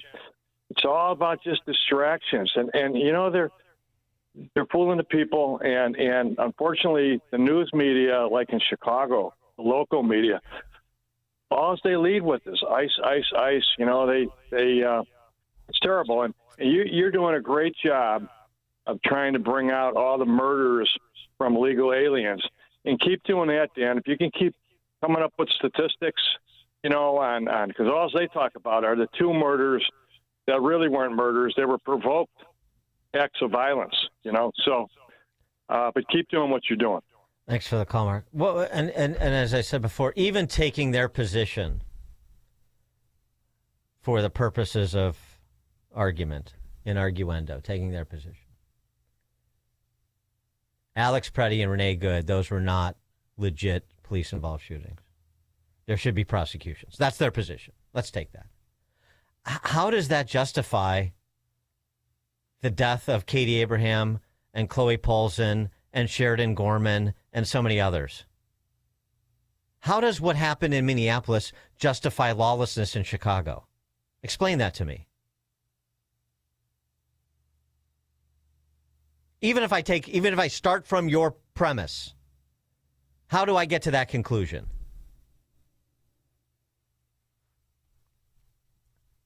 John Cass had a really good column on this over the weekend, the murder of Sheridan Gorman and the stifling of Chicago, over at johncassnews.com. In part, it was great because he referenced my show. That always enhances a column. This is, it's great that he brought this back too. We played Logan Frederico's dad last week, from his testimony at a congressional hearing last year. Man, that's tough to hear. But and this is not even, the video or audio, but man, when I read this paragraph, it hit me.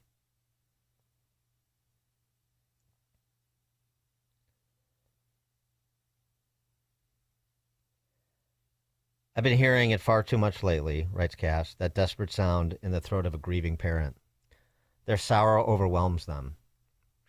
The fact that their sorrow is ignored by journalism as journalism serves political lords overwhelms them. Their throats begin to clench, and what remains is a climbing ladder of anguish and a high-pitched screeching for desperate breath. You may think of many angel moms and dads out in America mourning those kids, from Kate Steinle, shot back in 2015.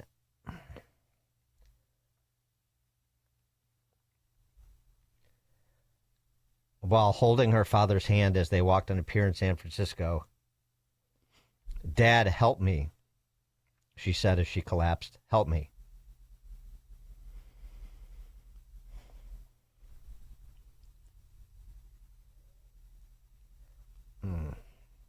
I don't know why that hits me so, but it does. Cass closes his piece. By the way, there's a good riff in there about why they will give no quarter to Joe Abraham or Angel families. The anguish of our American parents go unheard. They are mocked by political actors, by media sophists, tricksters, and party propagandists as America is overwhelmed. In panic and outrage at the unfairness of it all, their throats begin to clench up. You can barely hear them, but you can't pretend they're not there. You can't pretend they're not there unless you're a statewide elected official in Illinois, apparently. Dan Propp, Chicago's Morning Answer. It's like a hot, steaming cup of information to start your day. It's Chicago's Morning Answer on AM 560, The Answer. What happens when a school is truly built around teenage girls? Their growth, their confidence, their faith, their future?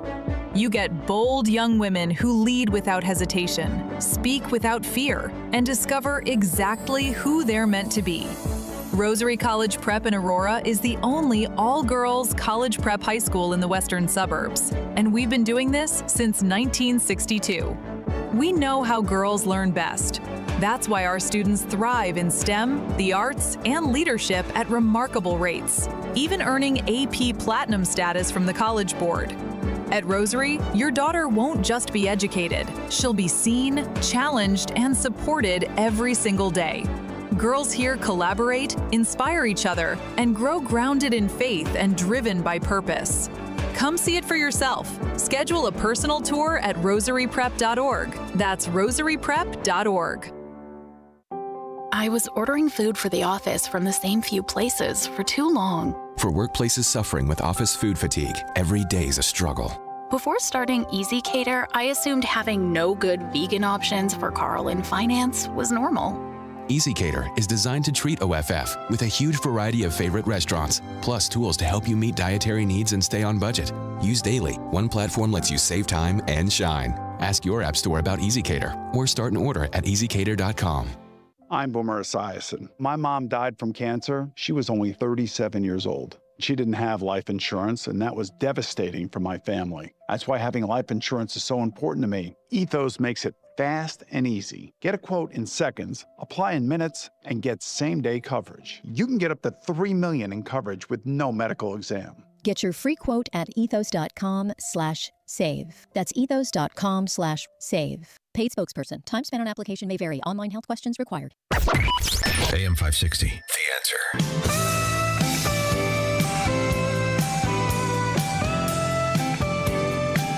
Coming up at 6:36, our latest installment of Why Dan Propped a Single, the puffer fish.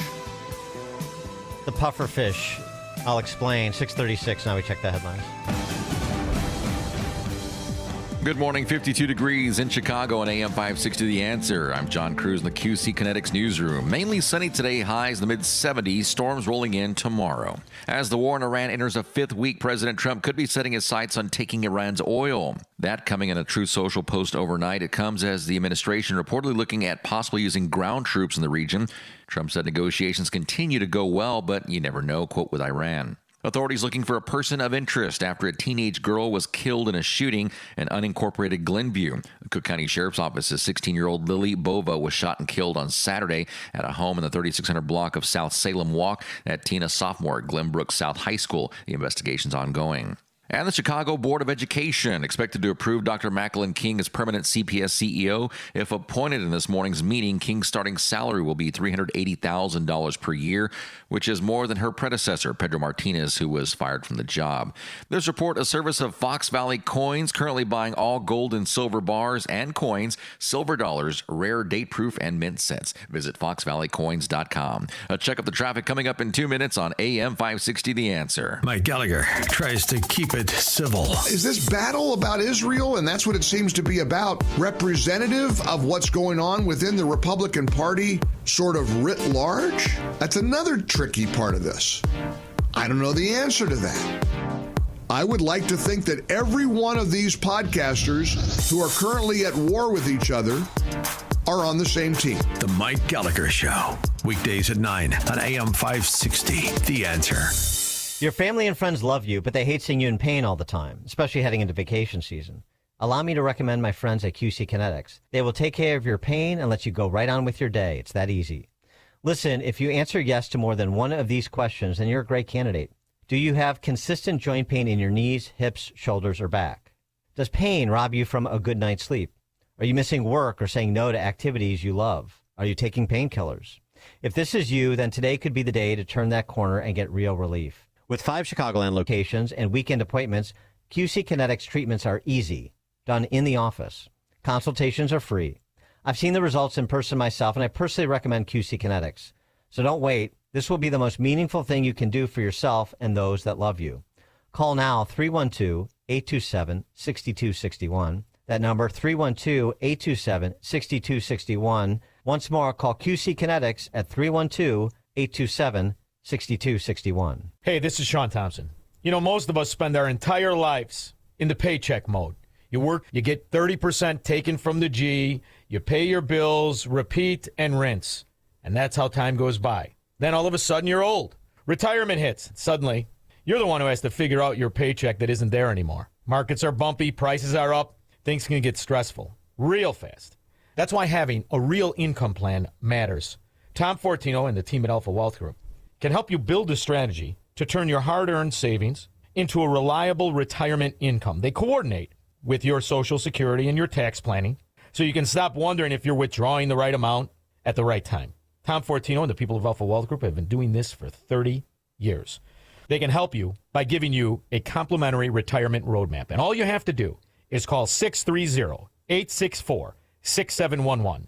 That's 630-864-6711 or online at alphawealthgroup.com. If your investments are in a 401k or an IRA, then listen carefully. You spent 30, maybe 40 years building your retirement. The question is, are you about to watch it take a hit you can't recover from? Military escalation in Iran, tariffs and legal chaos, the U.S. dollar under pressure it hasn't seen in years. History is clear. When this much uncertainty hits at once, the investors who moved into gold and silver first came out ahead. Right now, Advantage Gold is offering a free gold investment kit and a free copy of economist Ken Rogoff's powerful new book, Our Dollar, Your Problem. Call Advantage Gold now at 800-900-8000. Thousands of Americans have already rolled over a portion of their 401k or IRA into physical gold and silver, completely tax and penalty free through Advantage Gold. Don't wait for the next surge to wish you had moved sooner. Results vary. Consult your financial advisor before investing. Call Advantage Gold at 800-900-8000. That's 800-900-8000. Hair Volume from New Nordic will make your hair look thick and healthy. Hair Volume is available online at Amazon and newnordicusa.com or in the hair care aisle at your local CVS.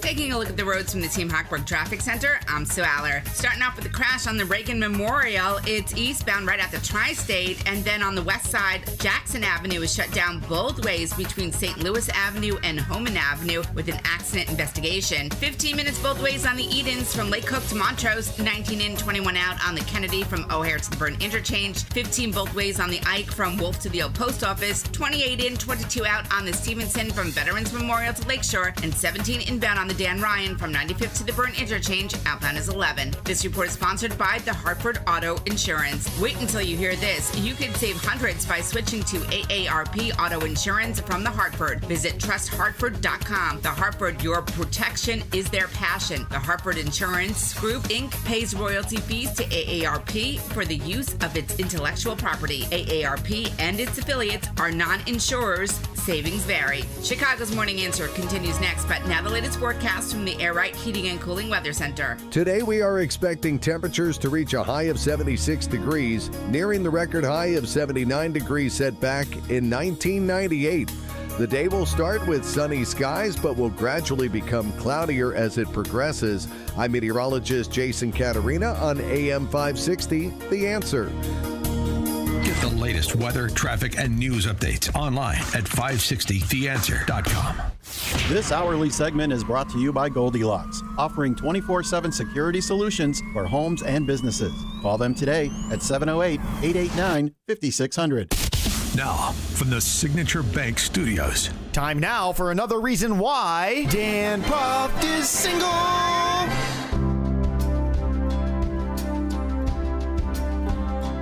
All right, let's bring it in. Meet the pufferfish. Yes, the pufferfish. The worst kind of person to date. And it's not because what the pufferfish looks like when he blows up. Remarkably similar to what our governor looks like in Illinois. This is from Cassie Hurwitz.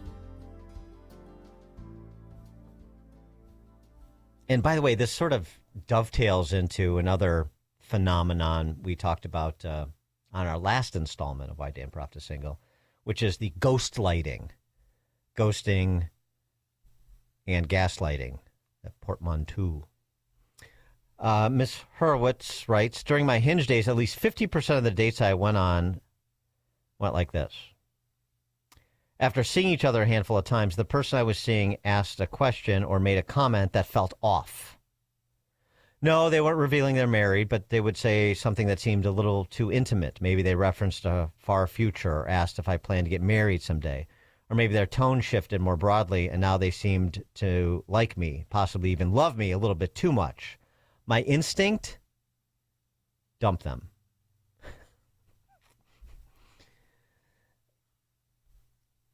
Ending things after a one-off ick situation like the above isn't necessarily a problem. You just realize they're not for you. It happens. But if you find yourself breaking things off over and over again each time someone gets too close, you're probably a pufferfish. Someone who pushes people away.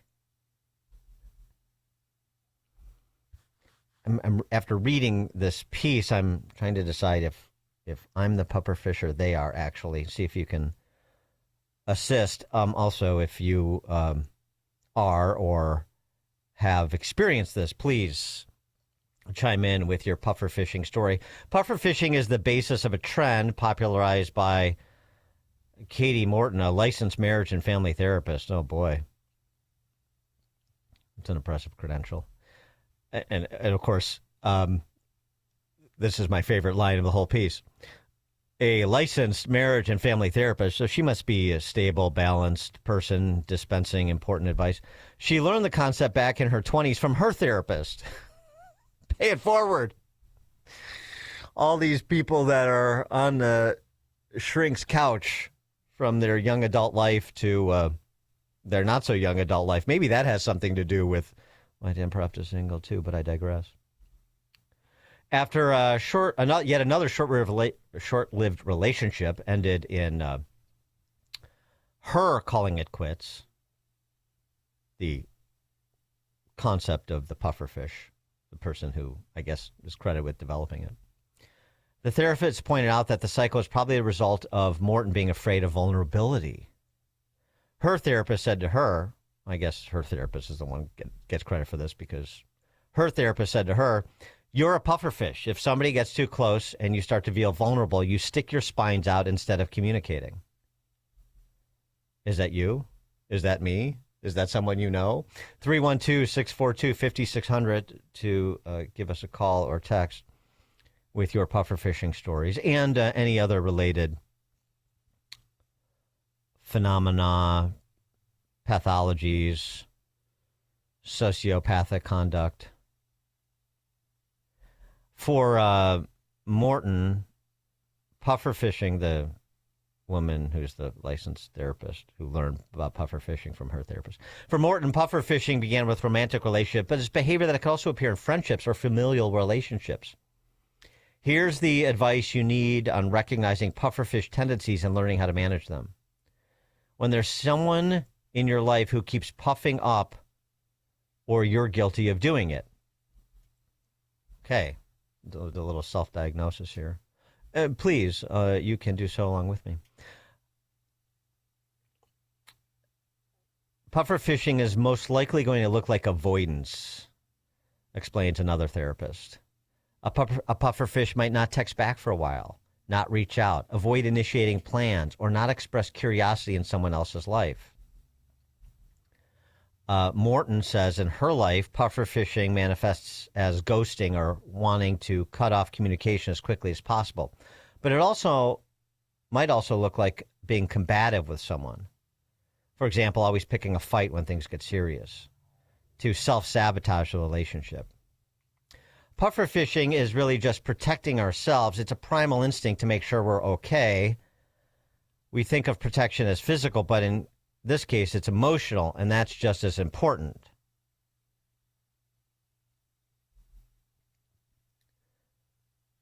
So she's comparing a puffer fishing to sort of the fight or flight stress response. That's why she argues this is natural. She's, coined a fun little term to provide a visual. Our nervous systems are wired to look for any potential threat and ready us to take action. Right. Yes, that's the way I do it. I see a female, I see a threat. Exactly. For more combative pufferfishes, that response might look like fight. Either way, the instinct is to push the threat away. More key indicators for pufferfishing? I'm so glad you asked. One key indicator for pufferfishing could be attachment style. Most people can oscillate between the main three, secure, avoidant, and anxious, but then tend to demonstrate one more than others. Avoidant attachment is closely related to pufferfishing. People who have avoidant attachment tend to withdraw. They shut down as a way of staying safe. I just don't want to be hurt again. Someone might also pufferfish based on trauma or other past experiences. According to one of these therapists, I mean, what's the difference, really? Most of my clients who act like this have learned from family or an ex-partner that closer relationships are unpredictable or mean being criticized. There's a high chance these people don't even realize they're being a pufferfish. The need to push someone away is simply ingrained in their bodies.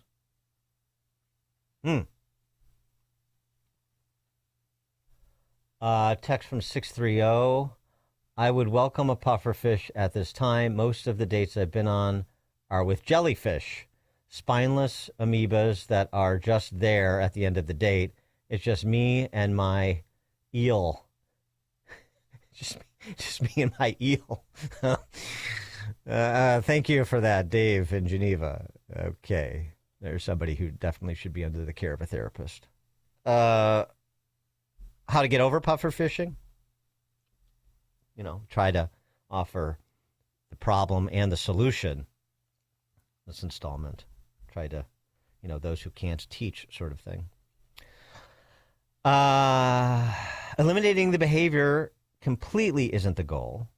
You have to have your spikes out sometimes, especially around new people. And especially if those new people are on the distaff side.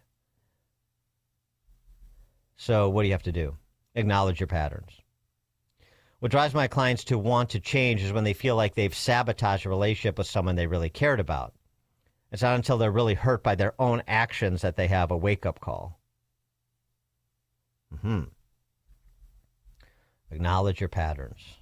Yes, more self-reflection. Go all the way back to the womb, I'm sure, so those therapists can stay in business.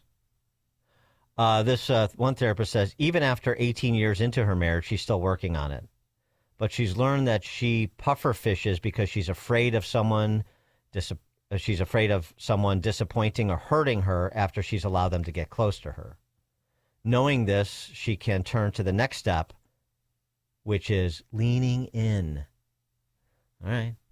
Is everybody with me so far? We're acknowledging our patterns. Now we're leaning in. Communicating, even as uncomfortable it may be. Or even as uncomfortable as even talking about it may be. This therapist who's still pufferfishing 18 years into her marriage, that's got to be fun. Every time I feel the urge to puff up, I need to engage. A recent example. After her husband said something that inadvertently bothered her, she confronted him about it directly instead of puffing out. He apologized and explained that he didn't mean it that way. I felt immediate relief. As painful as this exercise can be, it shows your nervous system that safety and security really do feel better than running away.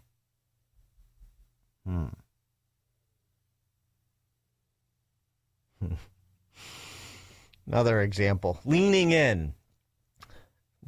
Playing out scenarios where you lean in as opposed to default to your pufferfish tendencies.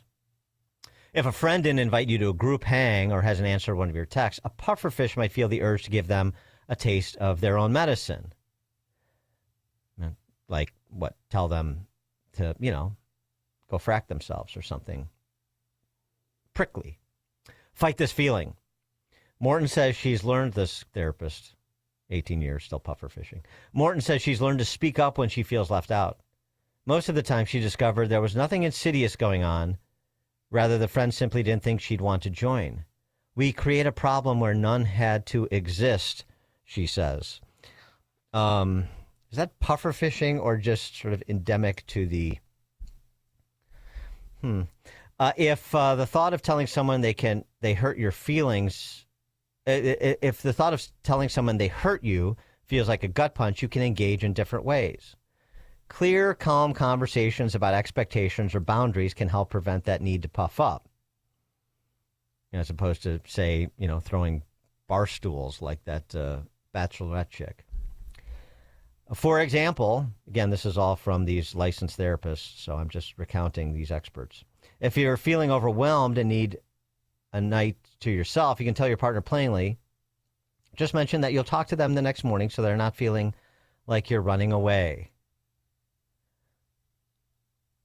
Think of boundaries as a fence, not a solid wall, so you have a clear separation while still understanding what others need. Oh, man. Woo! I'm going to have to get my hip waders on for the rest of this. Matt, Southside, you're on Chicago's Morning Answer. Hey, Dan, I was going to say, I bet you she has a family full of puffer fish come Christmas dinner. Thanks for the call, Matt. What do a text from 847? What do a married guy and a single guy have in common? They both think the other guy gets it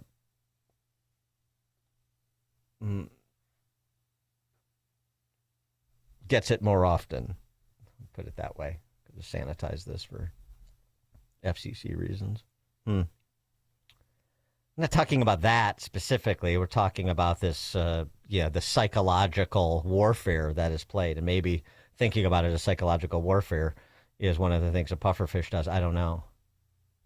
Okay, so where are we? I'm already lost. Acknowledge your patterns if you want to stop being a pufferfish, if you think you're a pufferfish, or you know a pufferfish and you want that person to stop being a pufferfish. You got to acknowledge your patterns. You got to put the work in, as they say. And you lean in rather than push someone away with clear, calm conversations about expectations or boundaries. Boundaries are a fence, not a solid wall. I have that on a throw pillow. Interesting. What to do if you're dating a pufferfish?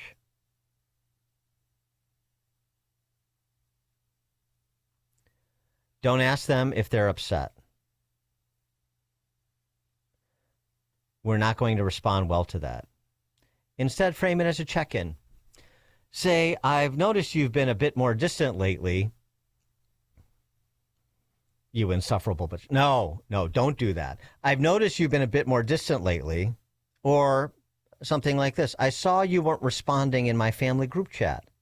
See if they respond with awareness or, on the other hand, aloofness. From there, you can share your perspective gently. These pufferfish, it's like handling nitroglycerin. You never know when you're going to get spiked. You can share your perspective gently and be honest about what you've been experiencing. If they're not a long-term partner or close friend and they continue to push you away after you share your truth, oh, finally we got to it. My truth, share your truth, things a therapist would say. Well, it might be time to reevaluate the relationship. Yes. Boy, gently sharing your truth. I'm going to have a real difficult time doing that, which is probably why Dan Proft is a pufferfish and is single. Dan Proft, Chicago's Morning Answer. There's only one radio show in Chicago talking about today's biggest stories and telling you what they really mean. That show is this one, Chicago's Morning Answer on AM 560, The Answer. The price of gold is surging to new highs. It's already topped $5,000 an ounce. The only question is, how much money will you make when gold hits $6,000 an ounce? Investors like you have made small fortunes off the run-up in precious metals, and not just with gold stocks or ETFs. Many have taken advantage of a little-known gold investment officially released by the U.S. government. Now you can too, when you get our free special report from veteran trader and investor Jim Woods. It's called Gold Wealth Boosters. This new report outlines amazing gold investments that have returned 12 to 26 times more than investing in gold bullion itself. Given the uncertainty in world markets, the investments outlined in Jim Wood's Gold Wealth Boosters report are crucial in 2026, and it's free. To get your free Gold Wealth Boosters report, log on to EagleGoldReport.com. EagleGoldReport.com. That's EagleGoldReport.com. Need a little hope in your life? Listen to Truth for Life with Alistair Begg every weekday morning starting at 7:30 a.m. on our sister station, AM 1160. Hope for your life. For months, you've been hearing ads about Vyrogo immune support. I have to tell you, this stuff is for real. I had an occasion to not be feeling well on a remote broadcast. I took it, and it is the real deal. And the stronger your immune system, the stronger your body defends against diseases, viruses, and everything else. That's why Dr. Huber created Vyrogo, a liquid immune booster supplement. You take it daily. It's a blend of 23 nutraceuticals working in synergy to maximize effects and boost your immune system. It's the nutraceutical cocktail for an immune system, antiviral, anti-inflammatory, antioxidant. Vyrogo even protects your heart, your kidneys, your liver, all in a unique liquid supplement for better absorption. Do yourself and your spouse a favor. Order a bottle of Vyrogo today online at myvyrogo.com. That's myvyrogo.com. Use coupon code IMMUNE to save 30%. Maha and Vyrogo, making America healthy again. Platform safety is so important in your industrial facility. You need to keep personnel safe and meet OSHA requirements. Experience one problem with your platforms, and you could be facing costly fines or worse. Vans Industrial helps you meet OSHA standards to keep your employees safe. Hi, I'm Dave Van Camp, president of Vans Industrial. As a metal fabricator, I know the importance of keeping your workplace safe. Vans Industrial is a specialty contractor uniquely equipped to design, fabricate, and install safety equipment including steel catwalks, handrails, stairways, and ladders. Our team of union building trades mechanics can inspect existing systems, engineer solutions, fabricate quality steel products, and install it all, creating a safer workplace environment. Call 833-VANS-IND for a free inspection of your building. See what else they can do for you. Visit vansindustrial.com. That's VANS industrial.com. Quality craftsmanship since 1964. Business owners, now's the time for your business to make the move to a locally owned business bank. Hi, Mike Gallagher here to let you know that you don't have to look far. Signature Bank was founded in Chicago with a simple mission to help companies like yours grow, succeed, and thrive. Their decisions are made locally by a terrific team that knows your name, cares about your business, and invests in your success. That's why Signature Bank is my bank. I'm a customer. As business owners, they knew that local family-owned businesses were not getting the help they needed or deserved. So I invite you to reach out to my friends at Signature Bank today. Write the number down. Remember this phone number, Signature Bank, 773-467-5630, and learn all about this great bank, 773-467-5630, or visit them online at signaturebank.bank. That's signaturebank.bank. Signature Bank makes commercial banking personal. Member FDIC, equal housing lender. AM 560, The Answer.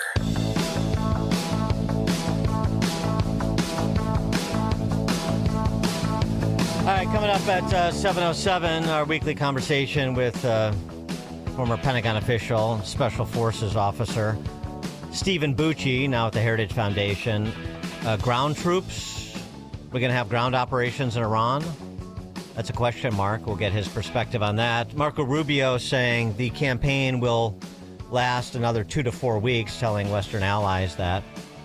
We'll get perspective on where things stand and if things can get wrapped up in that amount of time to Trump's benefit and America's benefit, more importantly. Stephen Bucci, 7:07. It's now 7 o'clock on AM 560 WIND Chicago. Lots of options for Iran. I'm Chris Foster, Fox News. We are negotiating with them directly and indirectly. President Trump says he thinks there will be a deal soon with Iran to end the U.S.-Israel military operation there, but there are alternatives, he says, like seizing Iran's Karg Island oil refinery. He tells reporters on Air Force One more oil has been allowed to pass through the Strait of Hormuz. They gave us, I think out of a sign of respect, 20 boats of oil, big boats of oil, going through the Hormuz Strait. And the president, meantime, also appears to be easing up on an oil blockade to Cuba, saying he's okay with a Russian tanker getting through. Moscow's Ministry of Transport says a Russian tanker carrying 100,000 tons of crude oil has reached Cuban waters. The United States cut off Venezuelan oil exports to Cuba after ousting President Nicolas Maduro in January, exacerbating an energy crisis. It's Fox's Jonathan Savage. An executive order signed by the president means airport TSA agents should start getting paychecks again today. We're told at least some already have. Long lines at some airports due to resignations and sickouts won't end right away, though. And Borders Czar Tom Homan says ICE agents may stick around to help. We're going to continue an ICE presence there and until the airports feel like they're in 100%, in a posture where they can do normal operations. If less TS agents come back, that means we'll keep more ICE agents there. Homan on CBS Face the Nation. Fighter jets scramble in Florida with President Trump there. A private aircraft entered a no-fly zone near the president's location Sunday afternoon. The North American Aerospace Defense Command, also known as NORAD, dispatched F-16 fighter jets, and they had to fire off some flares to get the pilot's attention. NORAD says the flares burn out quickly and pose no danger to people on the ground. It's Fox's Jill Nato. America's listening to Fox News.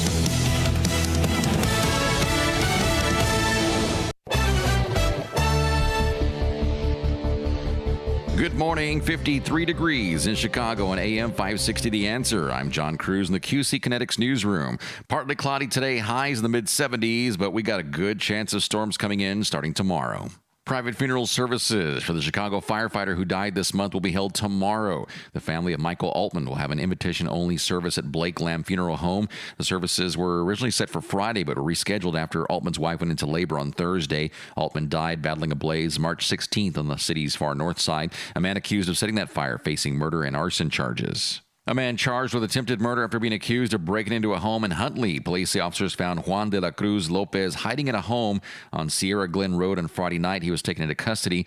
Investigators determined de la Cruz Lopez entered the home through an open garage door and was waiting to murder the homeowner when he returned home. The Indiana woman accused of killing 3 family members in suburban Crete Township due in court today. Jenna Struble was extradited to the Will County Jail on Friday. Deputies performed a welfare check on March 23rd at a home on East Norway Trail. They found the bodies of Jacob Lambert and his parents. Investigators identified Strobel as the suspect who had an on and off relationship and a child with Lambert. Strobel later arrested at her home in St. John, Indiana. A Chicago woman charged with firing a gun inside a vehicle driving on I-94 last week. State police say Brittany Stevenson got into a fight with a passenger in a vehicle that she was traveling in on I-94 on March 23rd. She then grabbed a firearm and discharged it inside the vehicle. No injuries reported. She faces multiple charges, including aggravated discharge of a firearm. And Illinois going back to the Final Four for the first time in 21 years. The Fighting Illini beat 9-seed Iowa on Saturday. Illinois facing off with UConn in the Final Four this Saturday. Michigan and Arizona rounding out the Final Four. This report, a service of the AM 560 Advantage. Membership has its privileges, including early access to event tickets, exclusive contest opportunities, and special members-only content. Join today at 560theanswer.com/join.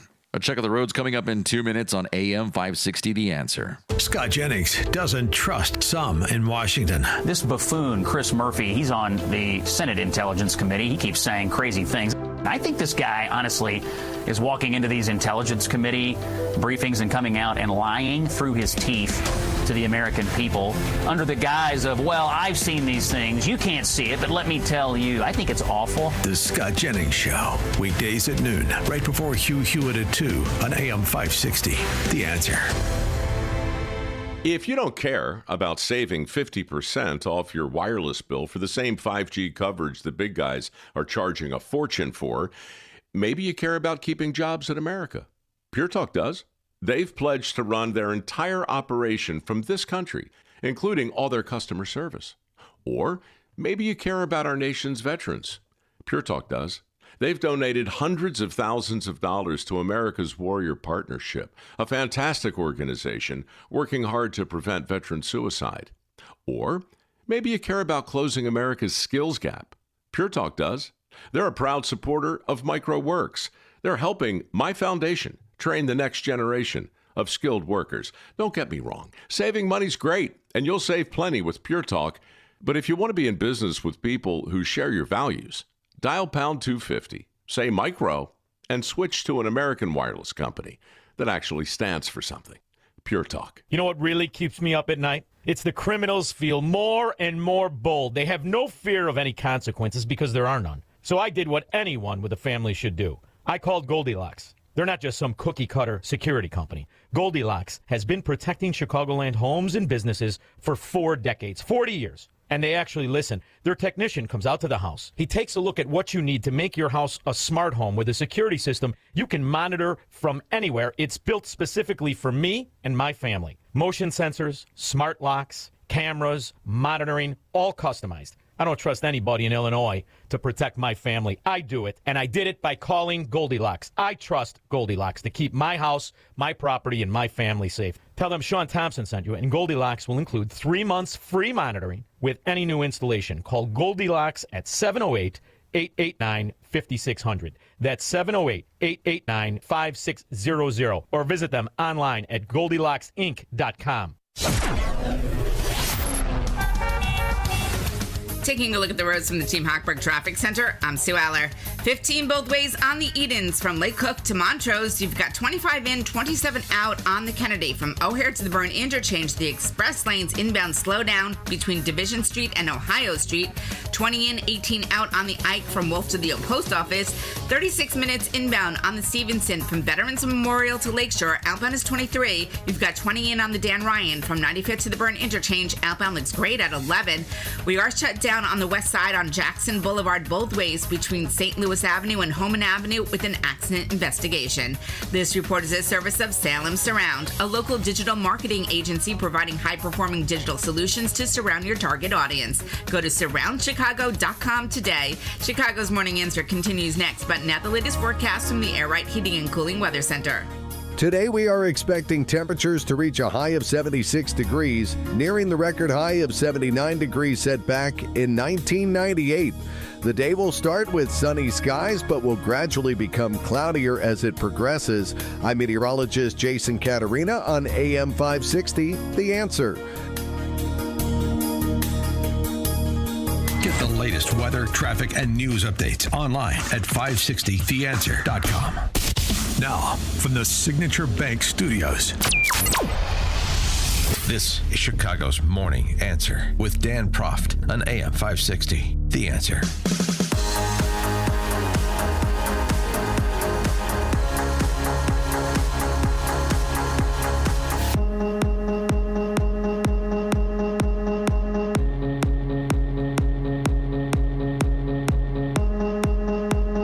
Top of the morning, Dan Proft here. President Trump speaking at the Future Investment Initiative confab said we're closer than ever to remaking the Middle East in a way that is positive for both the region and America.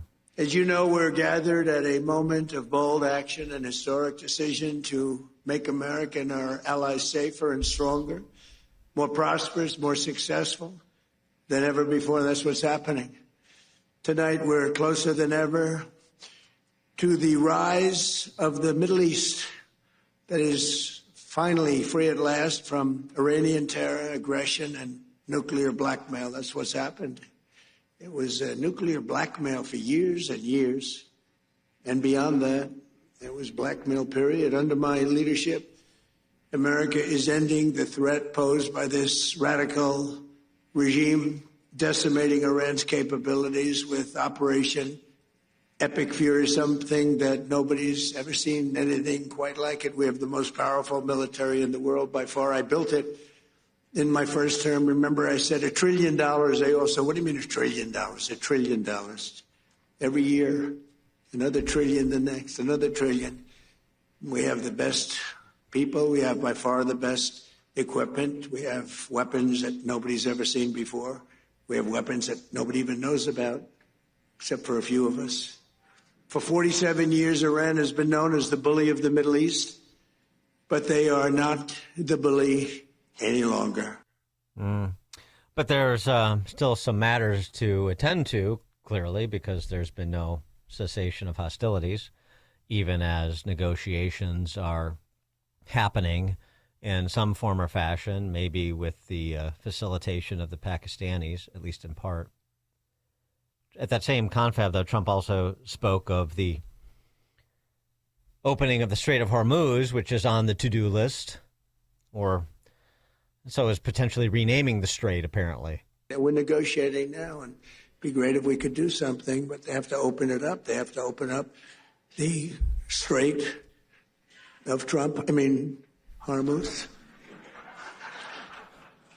Excuse me. I'm so sorry. Such a terrible mistake. The fake news will say, he accidentally said, no. There's no accidents with me, not too many. If there were, we'd have a major story. Okay. Jonathan Karl over at This Week, representing the D.C. press corps, had whatever trans brown graduate produces his show try to come up with something intelligent in terms of an overall commentary on Trump's military strategery, if you will, the invocation of Sun Tzu. I think von Clausewitz actually would be more appropriate for the discussion, but we'll talk that over with Stephen Bucci. But this is the argument that Karl is advancing on behalf of the D.C. press corps. Is it chaos? Is it deception? To This Week. In The Art of War, Sun Tzu wrote that a leader's plans must be as dark and impenetrable as night. Well, The Art of War may not be Donald Trump's playbook, but on day 30 of the Iran war, his plans sure seem dark and impenetrable. Just consider his words over the past 10 days. On March 20th, he declared that he was close to meeting his military objectives and considering winding down our great military efforts in the Middle East. The very next day, he announced a major escalation, threatening to hit and obliterate Iran's power plants if the Strait of Hormuz wasn't opened within 48 hours from this exact point in time. On Monday, within hours of that deadline, he announced he had had very good and productive talks with Iran about a complete and total resolution to the war. And with that, he set a new deadline, giving Iran 5 days to make a deal. 4 days later, Trump offered up yet another extension and yet another deadline, saying he was pausing the threatened obliteration again, this time for 10 days. In a telephone interview with Fox News, he claimed that Iran had asked for an extension, but a slightly shorter one. They asked for 7, and I gave them 10. You got 10 days, and they were very thankful about that. So are they speaking? Iran has denied that there are talks, but there do appear to be messages exchanged through intermediaries. Listening to President Trump's words at any given moment, it sounds like the war is about to end or it's about to intensify, saying at one point this week, if the Iranians don't give in, quote, we'll keep bombing our little hearts out. The reality on the ground, however, is affected by more than a president's words. The military force is growing. The attacks from both Israel and the United States haven't slowed down. And Iran's response to it all has shaken the global economy. All right, one more representative to be heard from in terms of the expanse of political posturing here. Madeline Dean is a Dem socialist from Pennsylvania. She's on the House Foreign Affairs Committee, remarkably. This is what she had to say for her MSNBC benefactors about Trump and Iran. So this is effectively the neo-Marxist Party's position on the war in Iran. Take a look at the rubble. This president's legacy is going to be rubble around the globe. And in that rubble are dead soldiers and dead children. On day one, we were horrified, weren't we, that this president's initial strike, sadly, by accident, I'm certain, included a girls' school? More than 100 children dead there? Will we ever forget the photograph of the dug-out grave sites for these babies? This is a president whose legacy will be rubble around the globe. And he is being briefed by people who are not serious, who are not taking into account that we are now less safe, The Middle East is now a war zone. We have military members, my constituents, over in that region in harm's way. This is a very unserious president who tires of things so quickly. The only good news out of this is he'll get so tired that, please God, the war will end and he'll move on to something else. Please God, we get our military members home and safe. But what was the purpose of this war in Iran? What did he do? He tore up the JCPOA that had some oversight in terms of enrichment of uranium and a nuclear weapon. It had oversight of missile systems. It had some controls on this regime. What has he done now? He's made us less safe, and he's made everything more expensive. For more on all this, Stephen Bucci served America for 3 decades as Army Special Force officer and top Pentagon official. Now a visiting fellow in the Heritage Foundation's Allison Center for Foreign Policy Studies. Stephen, thanks for joining us. Appreciate it. It's my pleasure. Thank you for having me back on the show. So Sun Tzu or von Clausewitz, when it comes to Trump here, is this about deception or is this about friction and the unavoidable risk of war? It's both. Those guys are not as in conflict as a lot of people like to say, but there is a desire for confusion on the part of your enemy or uncertainty on the part of your enemy. Unless you want to send them a message that is so certain that he just gives up. That's the whole point of the terms. But friction does occur everywhere. The enemy gets a vote, as we like to say today. But look, the president, for the congresswoman there to say there was no point to this war is a lie, and she knows it's a lie. To say that the original Iran nuclear deal was, that was fine, it did everything we needed it to do, that's a bunch of cracks. Right. Oversight, regime oversight. Yeah, right. And it didn't have a provision anywhere about missile development and missile production. That's another lie. I'm really sorry we hit that school. Tremendously sorry we hit that school. But maybe the IRGC shouldn't have taken one of their old buildings, turned it into a school, and left it in the middle of a military facility like that. I'm sorry if our intel guys missed one, that something had changed and we didn't get the memo on it from Iran. It's a tragedy for sure. It's not like it's our fault. This is like giving Hamas a pass when they build bunkers and things underneath hospitals and say, what horrific people they are. They bomb hospitals.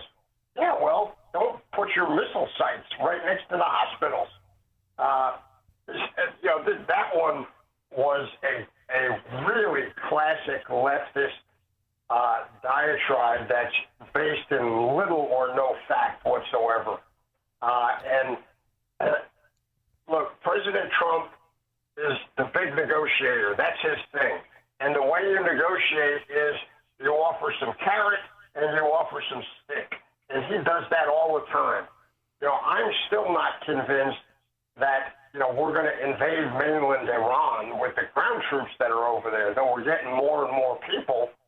I think he is still messaging the Iranians, one, for the people to rise up and fight back, which, by the way, they've started doing in some really significant ways, ambushing IRGC forces and the Bucci people. They're fighting back. Why? Because they think we are in this to help them win. Two, as those forces start to grow, there's more and more conflict among the leadership in Iran. Right now, there's a lot of reports about big disagreements between the president and the IRGC guys, who, by the way, we got their boss again the other day, or the Israelis did. Yeah. So there's a great conflict going on. This thing could end in a day or two. I don't like to be that optimistic, but we're still within the original timeline that President Trump gave everybody, at least the outside the 6-week mark. It's not like this has failed. Is it difficult? That, I really feel badly that the prices of gas are back up to 2/3 of what they were under Joe Biden, when there wasn't anything going on that was beneficial. I wish they were down lower. I don't like to pay for extra money for gas either. But given a couple of weeks or a month or two of high gas prices to remove the threat of Iran on America, on our allies, and to free the Iranian people, I'm sorry, suck it up, America. You can do it. All right? So as it pertains to potential ground operations, you think, and the USS Tripoli making its way, you think that that's still a part of the brinkmanship that Trump is playing? It is totally a part of the brinkmanship. It doesn't mean he's not going to use them. He may decide at the end of that effort to say, okay, put them in. But right now, their presence is adding pressure, even though they haven't fired a shot yet from a ground troop. Their presence there and the increasing presence is really ratcheting up the pressure on the Iranian leadership, is ratcheting up the hope of the Iranian people, and all of that works to our advantage. When you have a report, I mean, if this report is true, that's always the caveat, that Marco Rubio told our allies, unnamed, that the campaign will go on for another 2 to 4 weeks. If that were true, what does that say to you about what the administration is pursuing and how it's pursuing it? Does that say 2 to 4 weeks where we completely decimate the defense industrial complex there, and such that whichever regime remains will not be able to, will have a generation of rebuilding to do effectively? Or does that mean, we're already substantially to the point I just described, and now we think we can get the remnants of the previous regime, which constitute the current regime, out in that time frame? I think it's the second. They're still aiming for that, the removal of the regime in that time period. It seems possible and likely that that's the direction we're trending into. And the Iranian authorities are getting very desperate. They're starting to Shanghai people to try and build a new reserve force. They're calling it the John Fada, which means sacrifice your life. That's the name of their campaign, to try and recruit these people. I'm doing air quotes on the radio. They're at a desperate moment right now, so it's very close. Now, that's not saying they won't make the decision, okay, we got to destroy the infrastructure to do it. We don't want to do that, because our hope is we're going to get a new regime in there that we can work with, and we'd rather have less rebuilding than more.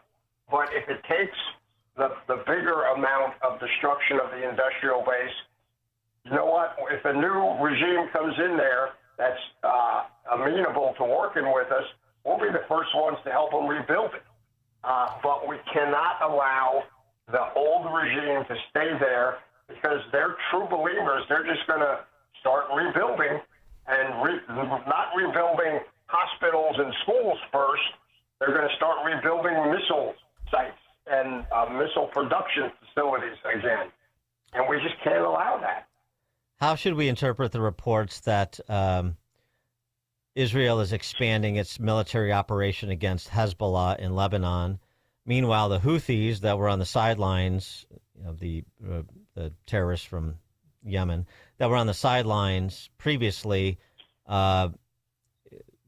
sent missiles in the direction of Israel. And we also had some U.S. troops wounded in an Iranian strike in Saudi Arabia.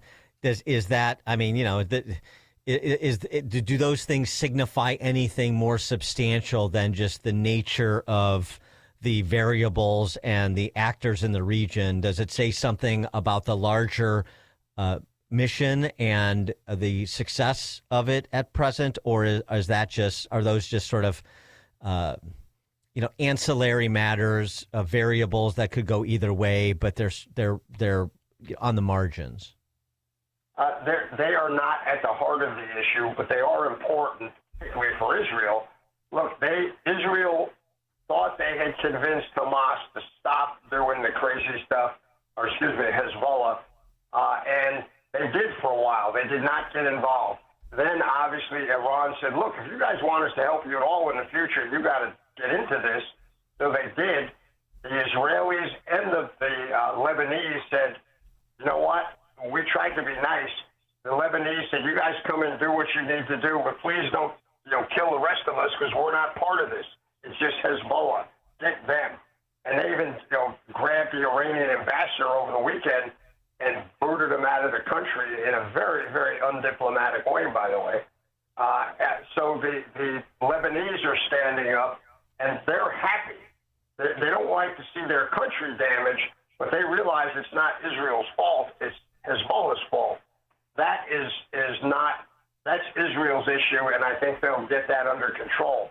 The Houthis, the Houthis are a danger to everybody because they're kind of loony, even by Middle Eastern, terrorist group standards. And I don't know what held them up to this most recent start of their efforts, but I'm glad they did hold up. But now they're going to get involved, and I think they're going to pay an awful price for it. That's their call. But the Saudis will be happy to get rid of those guys because they're a threat to Saudi Arabia. And we talked the Saudis out of really beating on them a couple of years ago.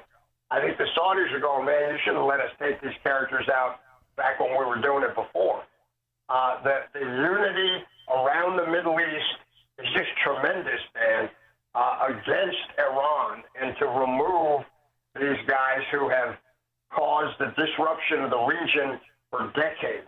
They need to go. Everybody in the region knows they need to go. The only people that don't are, American leftists and that extra group on the right here that are loony anti-Israel isolationists. As we've, you see the videos that are distributed online of the fighting that's going on. I mean, it's been really remarkable to see what the American military can do. I saw over the weekend, the Iranians launch a swarm of drones, and you just see over the sky, wherever that was, where they intercepted them. I mean, it was like the challenge stage in a game of Galaga, which I was very good at, by the way. Like there was 24 of them, and they just got picked off right in a line, like a video game. Mm-hmm. But and there was this big piece in 60 Minutes last night about drone warfare and so on and so forth, trying to sort of whip up fear about the Iranians' capacity to use drone warfare. It doesn't seem to me that we are flat-footed on this. By the same token, we had this incident at Barksdale Air Force Base earlier this month. This is Louisiana, where swarms of identified drones loitered over the base for about a week. It sounds a little bit like the Chinese spy balloon. This is the headquarters of the Air Force's Global Strike Command, which is responsible for the nation's nuclear intercontinental ballistic missiles and strategic bomber forces. So the concern, and I haven't heard like a complete explanation in terms of what that was and what they think happened and what that says about homeland vulnerabilities. The concern is that you had potentially threatening drones, because they weren't ours apparently, over a critical complex with impunity over several days. So what's your take on that? I have not seen a complete explanation of who the drones belong to and what exactly they were doing. Were they just surveillance, or did they have some capability to do damage? I don't know yet. I don't think anybody else in the public does yet. But, look, America is not as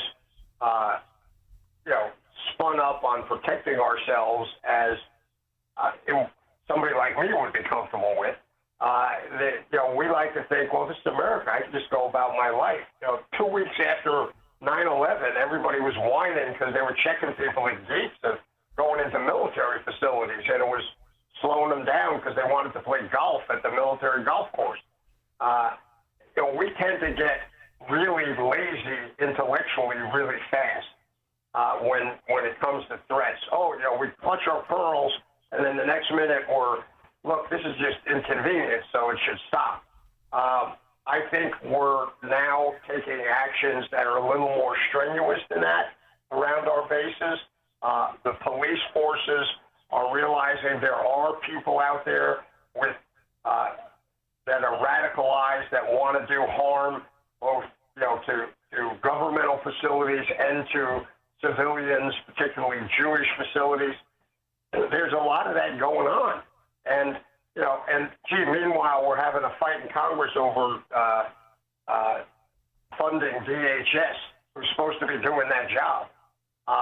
So those are all issues, Dan, and I think things are tightening up. But again, Iran is not 10 feet tall. They're not even 5 feet tall, frankly. And they are not an existential threat now. They're not the same kind of threat they were a couple of weeks ago. We found out they had pretty long-range missiles that they were denying they were even interested in, and they actually had them. Okay, maybe the intel people weren't as stupid as we thought.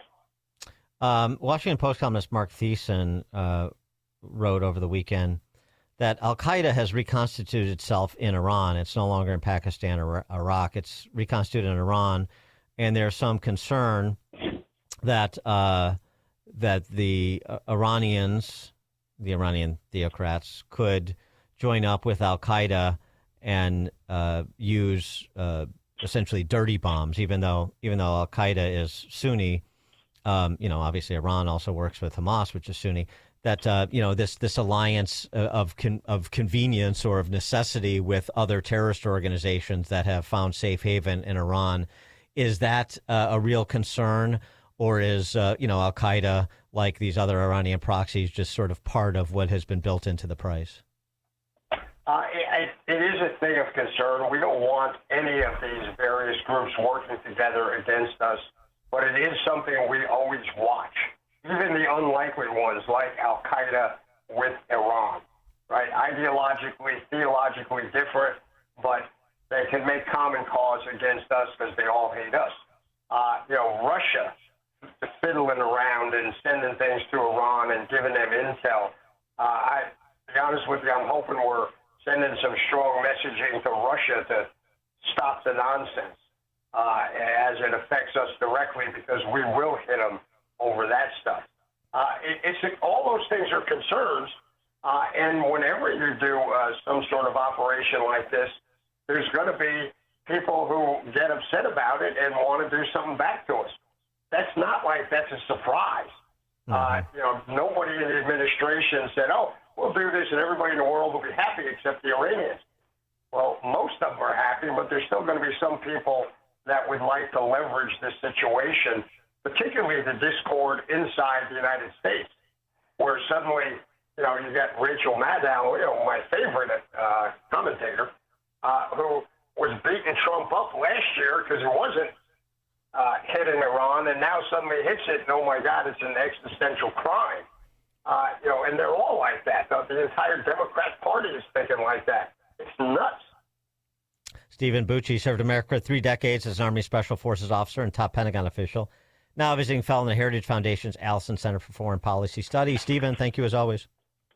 It's my pleasure. Thanks for having me, and we'll talk to you next time. Talk to you then. And Stephen joins us on Chicago's Morning Answer.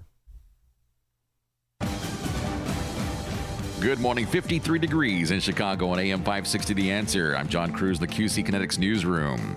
Mid-70s and sunshine today, storms tomorrow. TSA officers could get their first paychecks as early as today, with the hope that leads to shorter lines at several airports. Rebecca Wolf, a TSA officer, was asked about it. We were just told that we would be receiving our back pay and that everybody needed to be at work on their next scheduled workday. President Trump on Friday directed the DHS to pay TSA even as other staff go without pay during the shutdown. An inbound American Airlines flight from New York's JFK to O'Hare had to be diverted last night to Detroit after the airline says a disruptive customer was causing issues. The plane landed safely back in Chicago 9 hours later. No details on charges the FBI is investigating. Students at Glenbrook South High School mourning the passing of one of their own, a teenage girl killed in a shooting in unincorporated Glenview over the weekend. The Cook County Sheriff's Office says 16-year-old Lily Bova was shot and killed on Saturday morning at a home in the 3600 block of South Salem Walk, and investigation's ongoing. News is a service of Woodland Windows and Doors in Roselle. Brighten your home and make the rooms in your house look bigger and better with larger windows or patio doors this spring. Visit woodlandwindows.com to book your consultation today. A check of the traffic coming up in 2 minutes on AM 560 The Answer. Hugh Hewitt is optimistic about negotiations. Not many people putting up their hand to replace Laranjani, I think. There was a period of time in the 80s when I was in the Reagan administration when the Soviet leader would keep dying. Brezhnev died. Then Andropov died. Then Chernenko died. Then we got Gorbachev. So maybe eventually we will get someone with whom President Trump can deal. The Hugh Hewitt Show. Afternoons at 2, right before Alex Marlowe at 3 on AM 560. The Answer. This is Dennis Prager for AmFed Coin and Bullion. There's something about the feel of a gold coin in your hand and the way the light reflects off its intricate details that has always captivated me. Nick Grovich, AmFed's owner, turned that same passion into his livelihood. Nick began collecting coins as a teen, and that interest grew into a nationally respected business offering only the finest quality coins at the most competitive prices. But the truth is that although Nick is a rare coin dealer, he doesn't believe in rare coins. Rare coins do not make sound investments, but they do make dealers a lot of money. See, that's part of what I respect about him. AmFed specializes in buying non-performing numismatic coins and turning them into gold or silver investments that provide liquidity and perform competitively against the market. Whether you're buying or selling, call 800-221-7694. That's 800-221-7694. AmericanFederal.com. Signature Bank is Chicago's fastest growing independently owned business bank, a bank where relationships still matter. Signature Bank knows your name and your story. I'm Dan Proft, and I know this because Signature Bank is my business bank. Anthony and John here from Bionic Auto Parts, proud clients of Signature Bank. We deliver high-quality, recycled and remanufactured auto parts to Chicago and Milwaukee. Our mission is simple: provide parts safely, reliably, with great customer satisfaction. We process over 350 vehicles a month. With big banks, everything took forever. Layers of approvals and endless delays. At Signature Bank, one call got it done. Whether it's lending, deposits, or treasury management, they deliver fast. Signature Bank made us feel like family. That's a partnership we deeply appreciate. Signature Bank helps local businesses succeed. Want to learn how Signature Bank can help turn your business vision into reality? Call Signature Bank at 773-467-5600 or visit signaturebank.bank. Member FDIC, Equal Housing Lender. Wesley is a truck driver. I drive a truck and I love what I do. A truck driver with IRS troubles. They told me I owed them $43,000. It got really bad. Quite a few letters in the mail. They were talking about wage garnishment, coming after my house, my car. Yeah, they don't play around. I seriously thought that I was going to lose everything. One sleepless night, Wesley finally made a call to Optima Tax Relief at 2 a.m. Kind of figured I'd get a machine, but I didn't. I actually got to talk to an actual person in the middle of the night. He found just what he was looking for. Oh, they were great people. You need a team of people that know what they're doing. Optima Tax, they know what they're doing. Optima Tax Relief came through with flying colors. I saved an incredible amount of money. Happy don't even come close. I was absolutely overjoyed. Take Wesley's advice. If you're in any kind of trouble with the IRS, call Optima Tax Relief. Don't trust anybody else. Call Optima for a free consultation. Call 800-965-1433. 800-965-1433. 800-965-1433. Optima Tax Relief. Some restrictions apply. For complete details, please visit OptimaTaxRelief.com. File now with TurboTax on Intuit Credit Karma. They'll find every credit and deduction or your money back.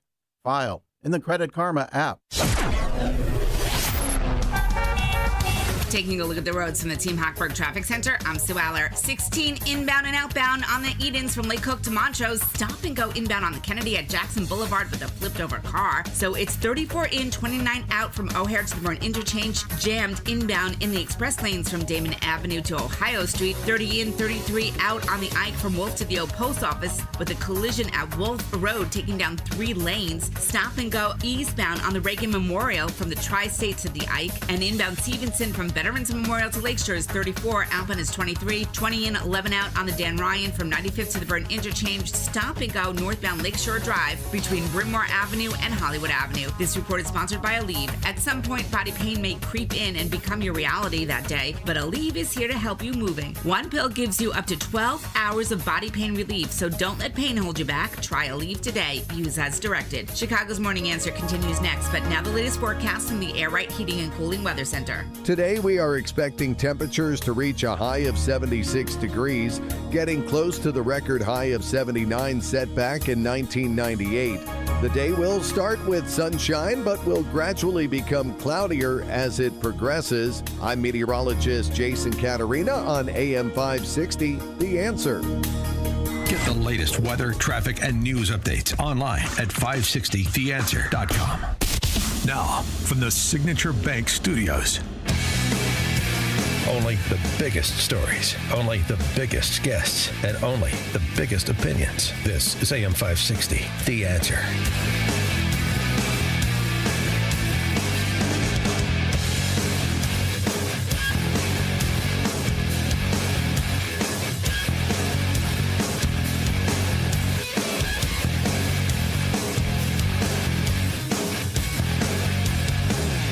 Top of the morning, Dan Proft here.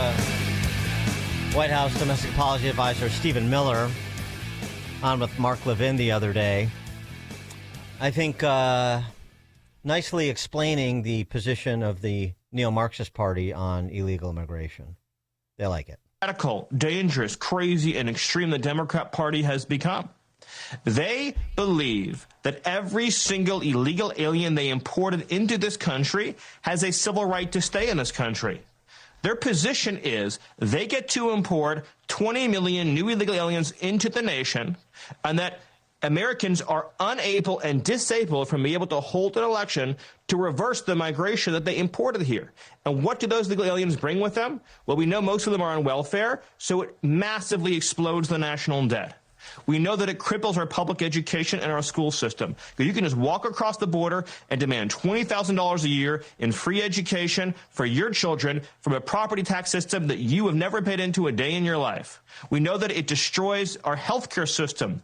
Not just the wait times in the ER, not just the uncompensated care, but also the strain and stress that it puts across the entire social safety net. We know its impact on workers, on taxpayers, but of course, most heartbreaking of all, the impact on public safety.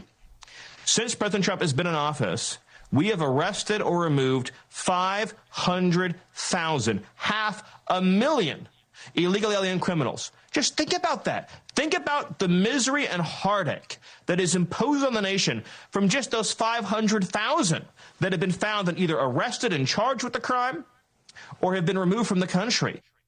Miller went on to explain, again, we've talked about it in this show, but it bears repeating, the position that the neo-Marxists are taking, the open borders crowd is taking, with respect to these quote-unquote reforms they want in terms of the operation of ICE and CBP.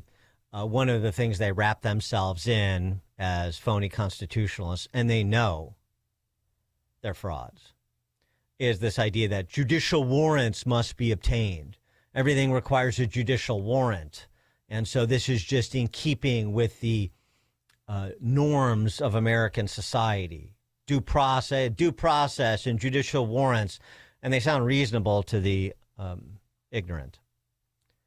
But it's not a reasonable position, and it has no basis in the Constitution either.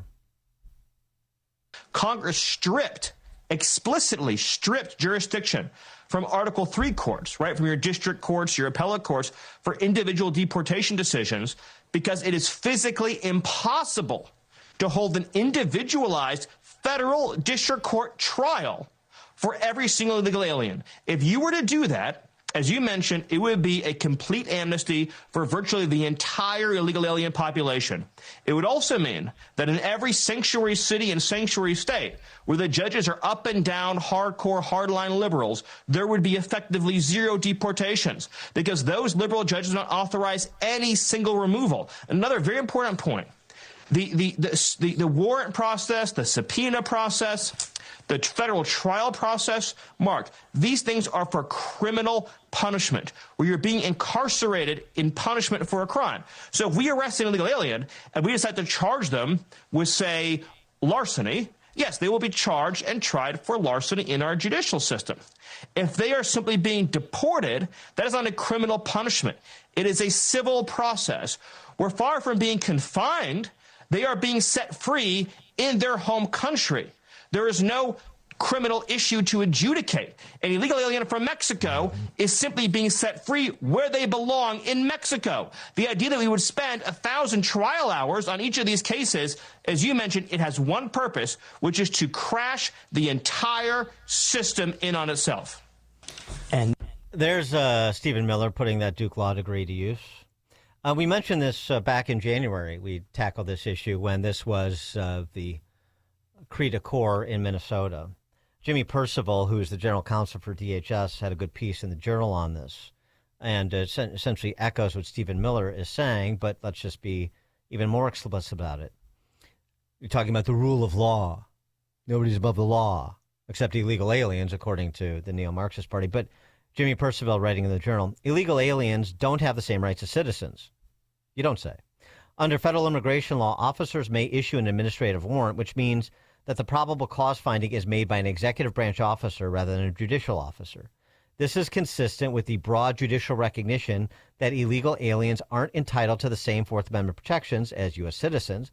It's also consistent with the Supreme Court's admonition that the touchstone of the Fourth Amendment is whether the search or seizure is reasonable, not whether it is supported by a judicial warrant.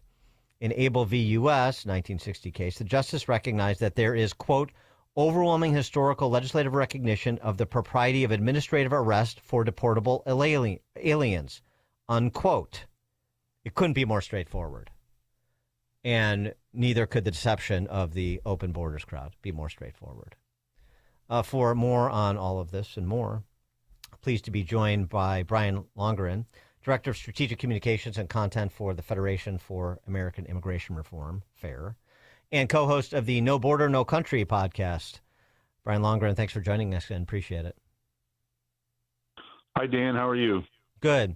This issue of warrants, particularly in this context of this sort of also fraudulent non-negotiation between Senate Democrats and the White House over ICE reforms before they'll sign on to fully funding DHS.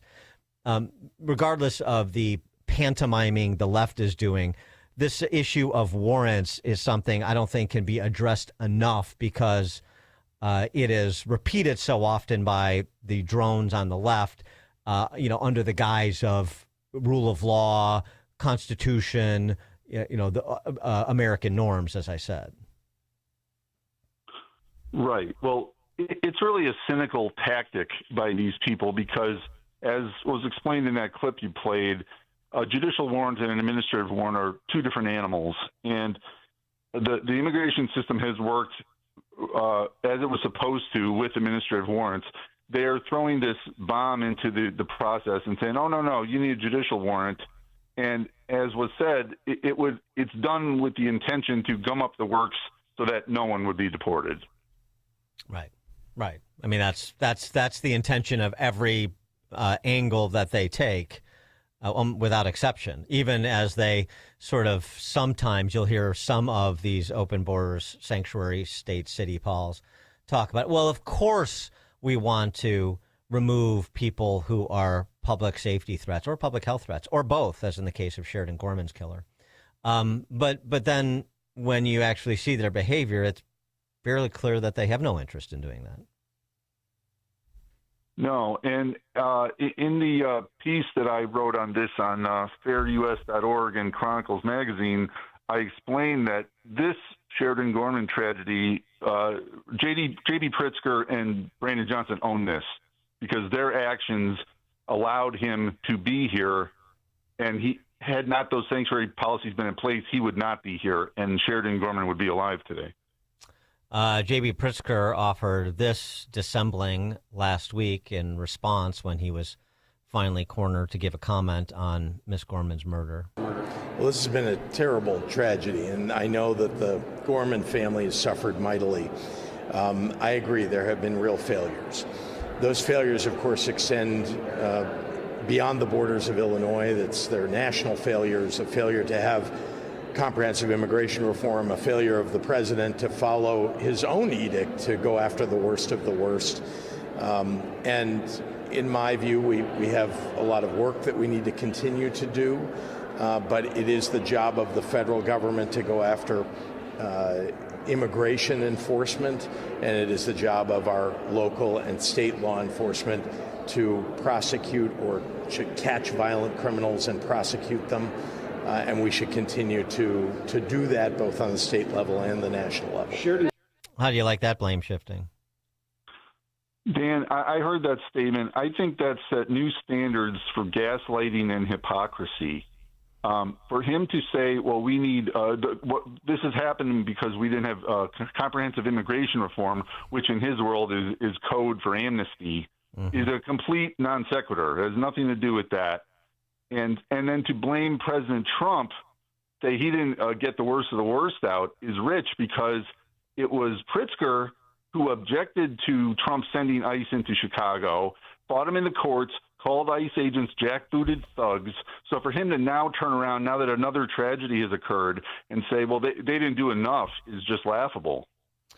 Yeah, I mean, there was a rather jarring statement that Joe Abraham, Angel Dad, of course, you know, father of Katie Abraham, who was killed last year by an illegal alien in a DUI crash in Champaign. After he testified on the Hill again last week, he made the point that Pritzker hasn't said 2 words to him in 14 months since his daughter was murdered, that Senator Durbin hasn't said anything to him. And then when he talked to Tammy Duckworth, his other senator, she didn't even know about Katie's story. So here's the thing.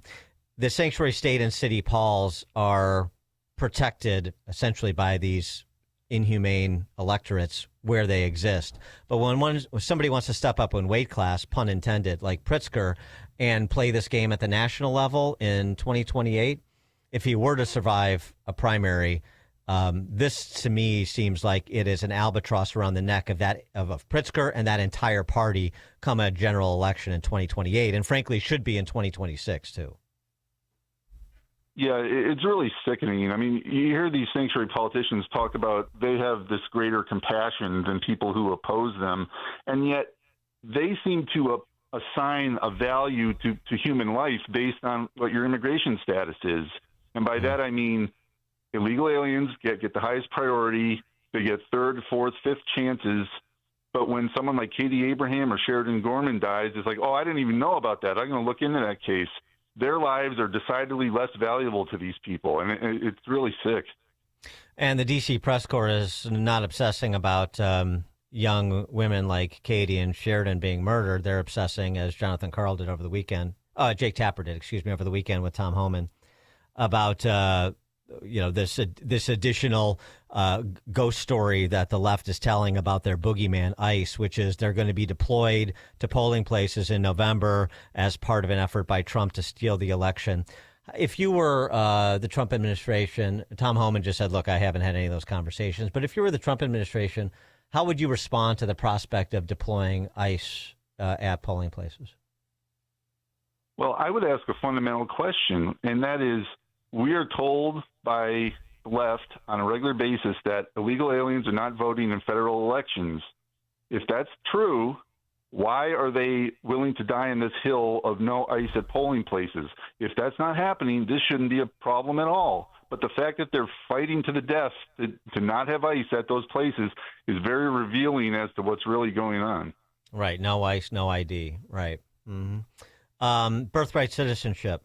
The Supreme Court is about to take up that case, Trump's EO.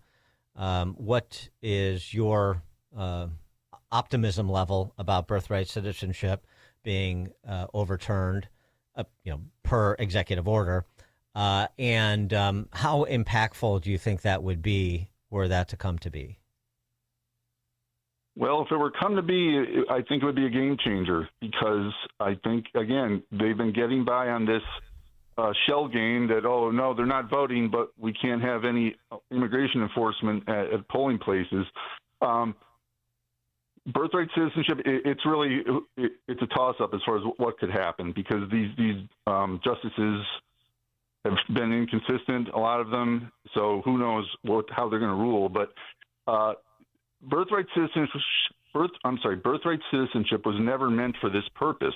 It was for the children of freed slaves, and now they're taking this and misappropriating it so that illegal aliens can have citizenship, and it was never meant for that. So if the law prevails, if common sense prevails, we will see a positive result in the court. Brian Longren is Director of Strategic Communications and Content at FAIR, Federation for American Immigration Reform, co-host of the No Border, No Country podcast as well. Brian, thanks for joining us again. Appreciate it. Thank you, Dan. And he joined us on Chicago's Morning Answer. This is the morning show more Chicago radio listeners are choosing. This is Chicago's Morning Answer on AM 560. The Answer. Platform safety is critical at your commercial and industrial facility. Keeping people safe and meeting OSHA requirements isn't optional. That's why Vans Industrial offers free platform inspections by professional structural engineers who know exactly what to look for. Problems with platforms, ladders, or stairs can lead to costly fines or worse. Vans Industrial helps you meet OSHA standards to protect people in your facility. Hi, I'm Dave Van Camp, president of Vans Industrial. With decades of experience, I bring long-standing industry knowledge from inspecting, correcting, and replacing countless platforms to make facilities safer. Vans Industrial is a specialty contractor equipped to modify or replace steel catwalks, handrails, stairways, and ladders. Our union building trades professionals fabricate and install high-quality steel systems that create safer work environments. Call 833-VANS-IND for a free platform inspection by professional structural engineers. See what else we can do for you. Visit vansindustrial.com. That's VANSindustrial.com. Your family and friends love you, but they hate seeing you in pain all the time, especially heading into vacation season. Allow me to recommend my friends at Cuccinelli. They will take care of your pain and let you go right on with your day. It's that easy. Listen, if you answer yes to more than one of these questions, then you're a great candidate. Do you have consistent joint pain in your knees, hips, shoulders, or back? Does pain rob you from a good night's sleep? Are you missing work or saying no to activities you love? Are you taking painkillers? If this is you, then today could be the day to turn that corner and get real relief. With 5 Chicagoland locations and weekend appointments, Cuccinelli treatments are easy, done in the office. Consultations are free. I've seen the results in person myself, and I personally recommend Cuccinelli. So don't wait. This will be the most meaningful thing you can do for yourself and those that love you. Call now 312-827-6261. That number, 312-827-6261. Once more, call QC Kinetics at 312-827-6261. In his new movie, The Dragon's Prophecy, Dinesh D'Souza brings the new Middle East into focus with a message of perseverance, faith, and a shared global destiny. Could the fate of the world, of humanity itself, be somehow tied to this place? At long last, we have peace in the Middle East. Israel and Christians are coming together in a way they have never been before, since the book of Acts. But is this the end of Hamas and radical Islam? What does the Bible say? We have to become fighters in the spirit for God. We don't accept what the enemy wants to do with our culture. We don't accept what he wants to do with the nation. If we keep fighting, we win.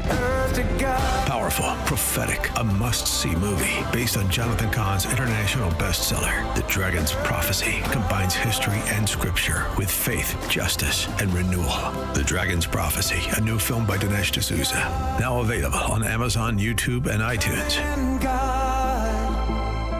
Don't miss In Grace with Pastor Jim Scudder Jr., now heard on Sunday mornings at 7:30. Tune in and find hope as Jim Scudder explores God's Word and His world each Sunday morning right here on AM 560, The Answer.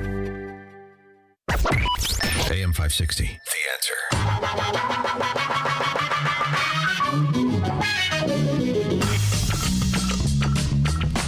Top of the morning, Dan Propp here. Coming up at 8:08, we'll talk to former Virginia Attorney General Ken Cuccinelli about both the SAVE Act as well as new evidence of foreign meddling on behalf of Biden in the 2020 election. John Solomon at Just the News had that.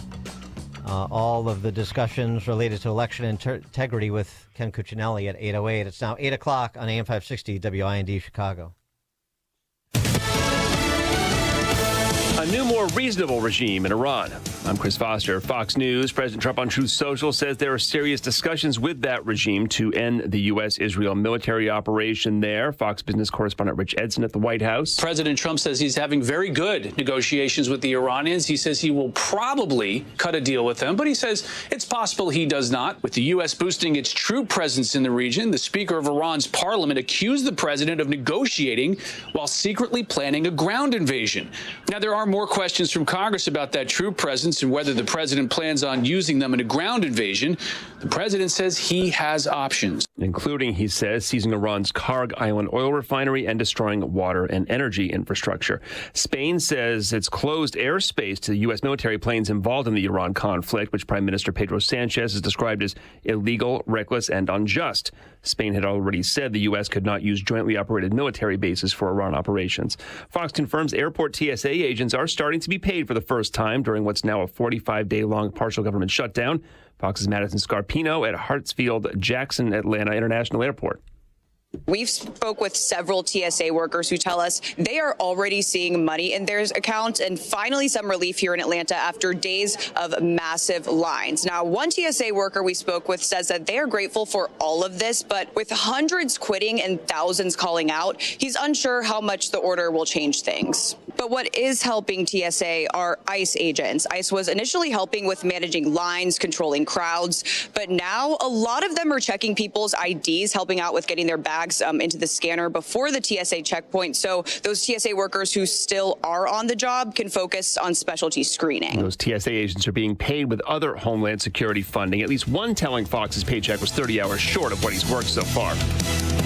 America's listening to Fox News.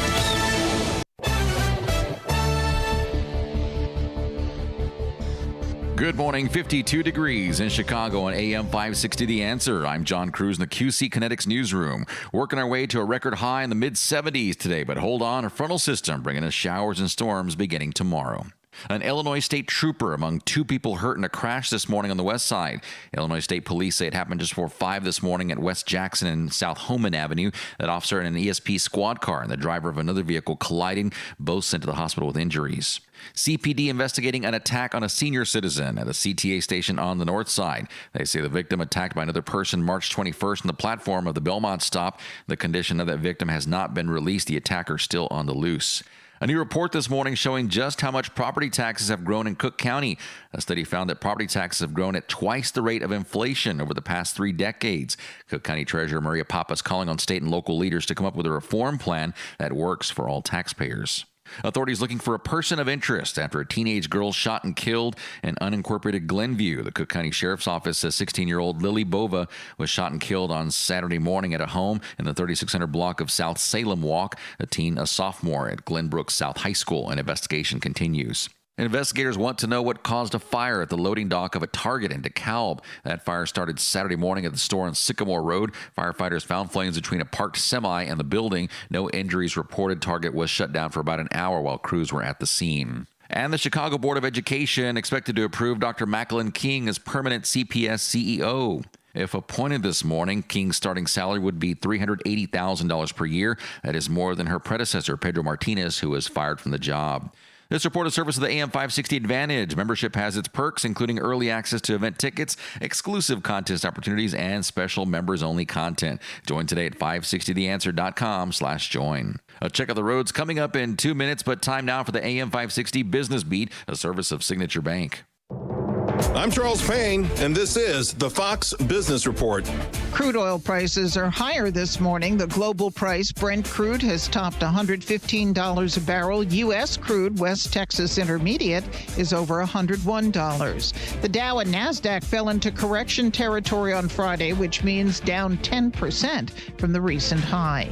Global airlines have started to raise fares and cut capacity to deal with the sudden surge in oil prices. Before the Iran conflict, the industry was forecasting record profits this year. Now the cost of jet fuel has doubled. Airline analysts say it's a perfect storm because carriers will need to cut fares to stimulate demand, while higher fuel costs means it is costing more for airlines to operate. Fed Chair Jerome Powell speaks at Harvard today. That's your Fox Business Report. I'm Jenny Coselda. Invested in you. Larry Elder sees the president blazing a trail. The Iranians hold a chokehold because people are afraid they're going to build a nuke. We haven't stopped them. Venezuela has a thug that's run the country into the ground. We put up with it in our own hemisphere. Same thing with Cuba, and there's nothing we can do about it. Trump has walked in and said no, no, and no. That's what President Trump has done. The Larry Elder Show. Weeknights at 8, right before Sean Hannity at 10 on AM 560. The Answer. Hi, I'm Ken Mariotti, owner of Woodland Windows and Doors, a third-generation family-owned business since 1969. We know you're bombarded by choices when shopping for new windows or doors, so we're inviting you to experience the Woodland difference. For decades, we have been transforming living spaces with Marvin Windows, a fifth-generation family business. Marvin replacement windows have been known to increase the warmth of your cold rooms by 10 degrees. Think about that, 10 degrees warmer.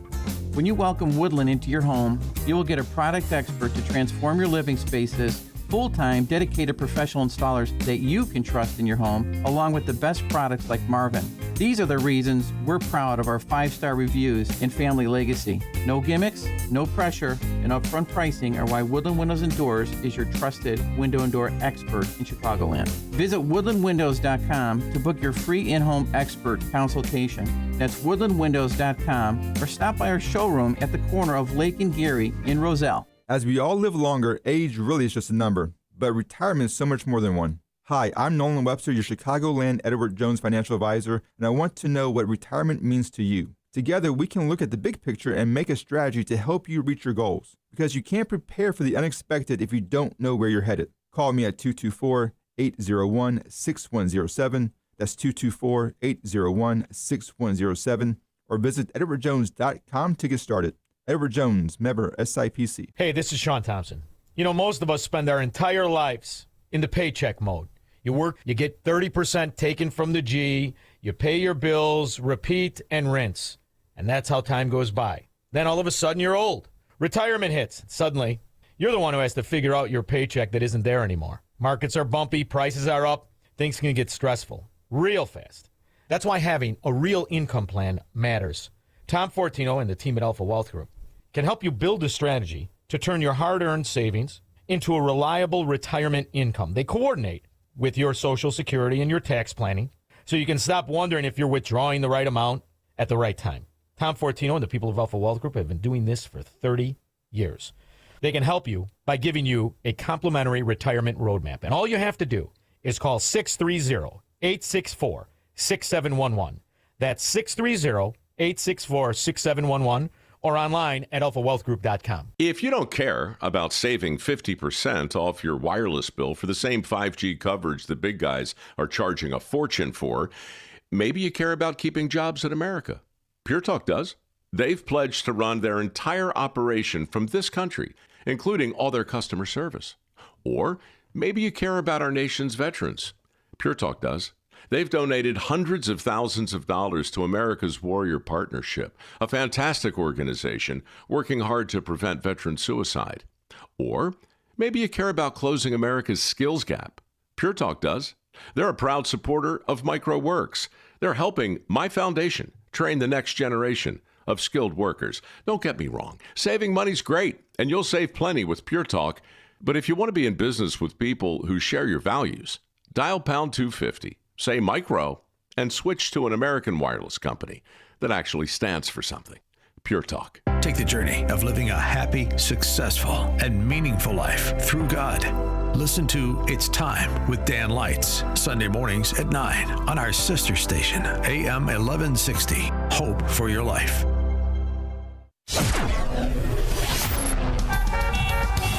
Taking a look at the roads from the Team Hackberg Traffic Center, I'm Sue Aller. 15 in, 22 out on the Edens from Lake Hook to Montrose. 48 inbound on the Kennedy from O'Hare to the Bird Interchange. Outbound is 33. The express lanes inbound hitting those brakes between Keeler Avenue and Ohio Street. Jammed inbound on the Ike from Wolf to the Old Post Office. 32 minutes outbound to 16. 37 in, 24 out on the Stevenson from Veterans Memorial to Lakeshore. 29 minutes inbound on the Dan Ryan from 95th to the Bird Interchange. Outbound still looks good at 12. The northbound side of Lakeshore Drive slows down between the Stevenson and Monroe Drive, and stop and go on Route 53 northbound between the Ike and Kirchhoff Road. News and Traffic is a service of American Beam and Steel, structural repair licensed contractors for your home and business. Search for American Beam and Steel online to schedule your consultation directly with the owner, Mark. American Beam and Steel. Chicago's Morning Answer continues next, but now the latest forecast from the Air Right Heating and Cooling Weather Center. Today we are expecting temperatures to reach a high of 76 degrees, nearing the record high of 79 degrees set back in 1998. The day will start with sunny skies, but will gradually become cloudier as it progresses. I'm meteorologist Jason Caterina on AM 560, The Answer. Get the latest weather, traffic, and news updates online at 560theanswer.com. Now, from the Signature Bank Studios, this is Chicago's Morning Answer with Dan Proft on AM 560, The Answer.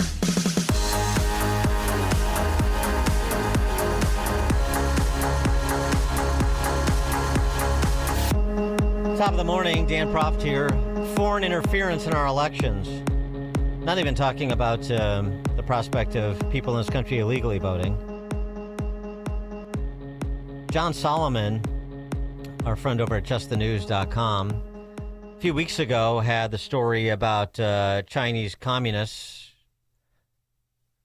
sending ballots over here in the 2020 election. At the end of last week, he had another one based on intercepts that have been declassified by Kash Patel. There may have been an effort by USAID and the Ukrainians, like the Zelensky government, to launder money to Biden's re-election campaign in 2024.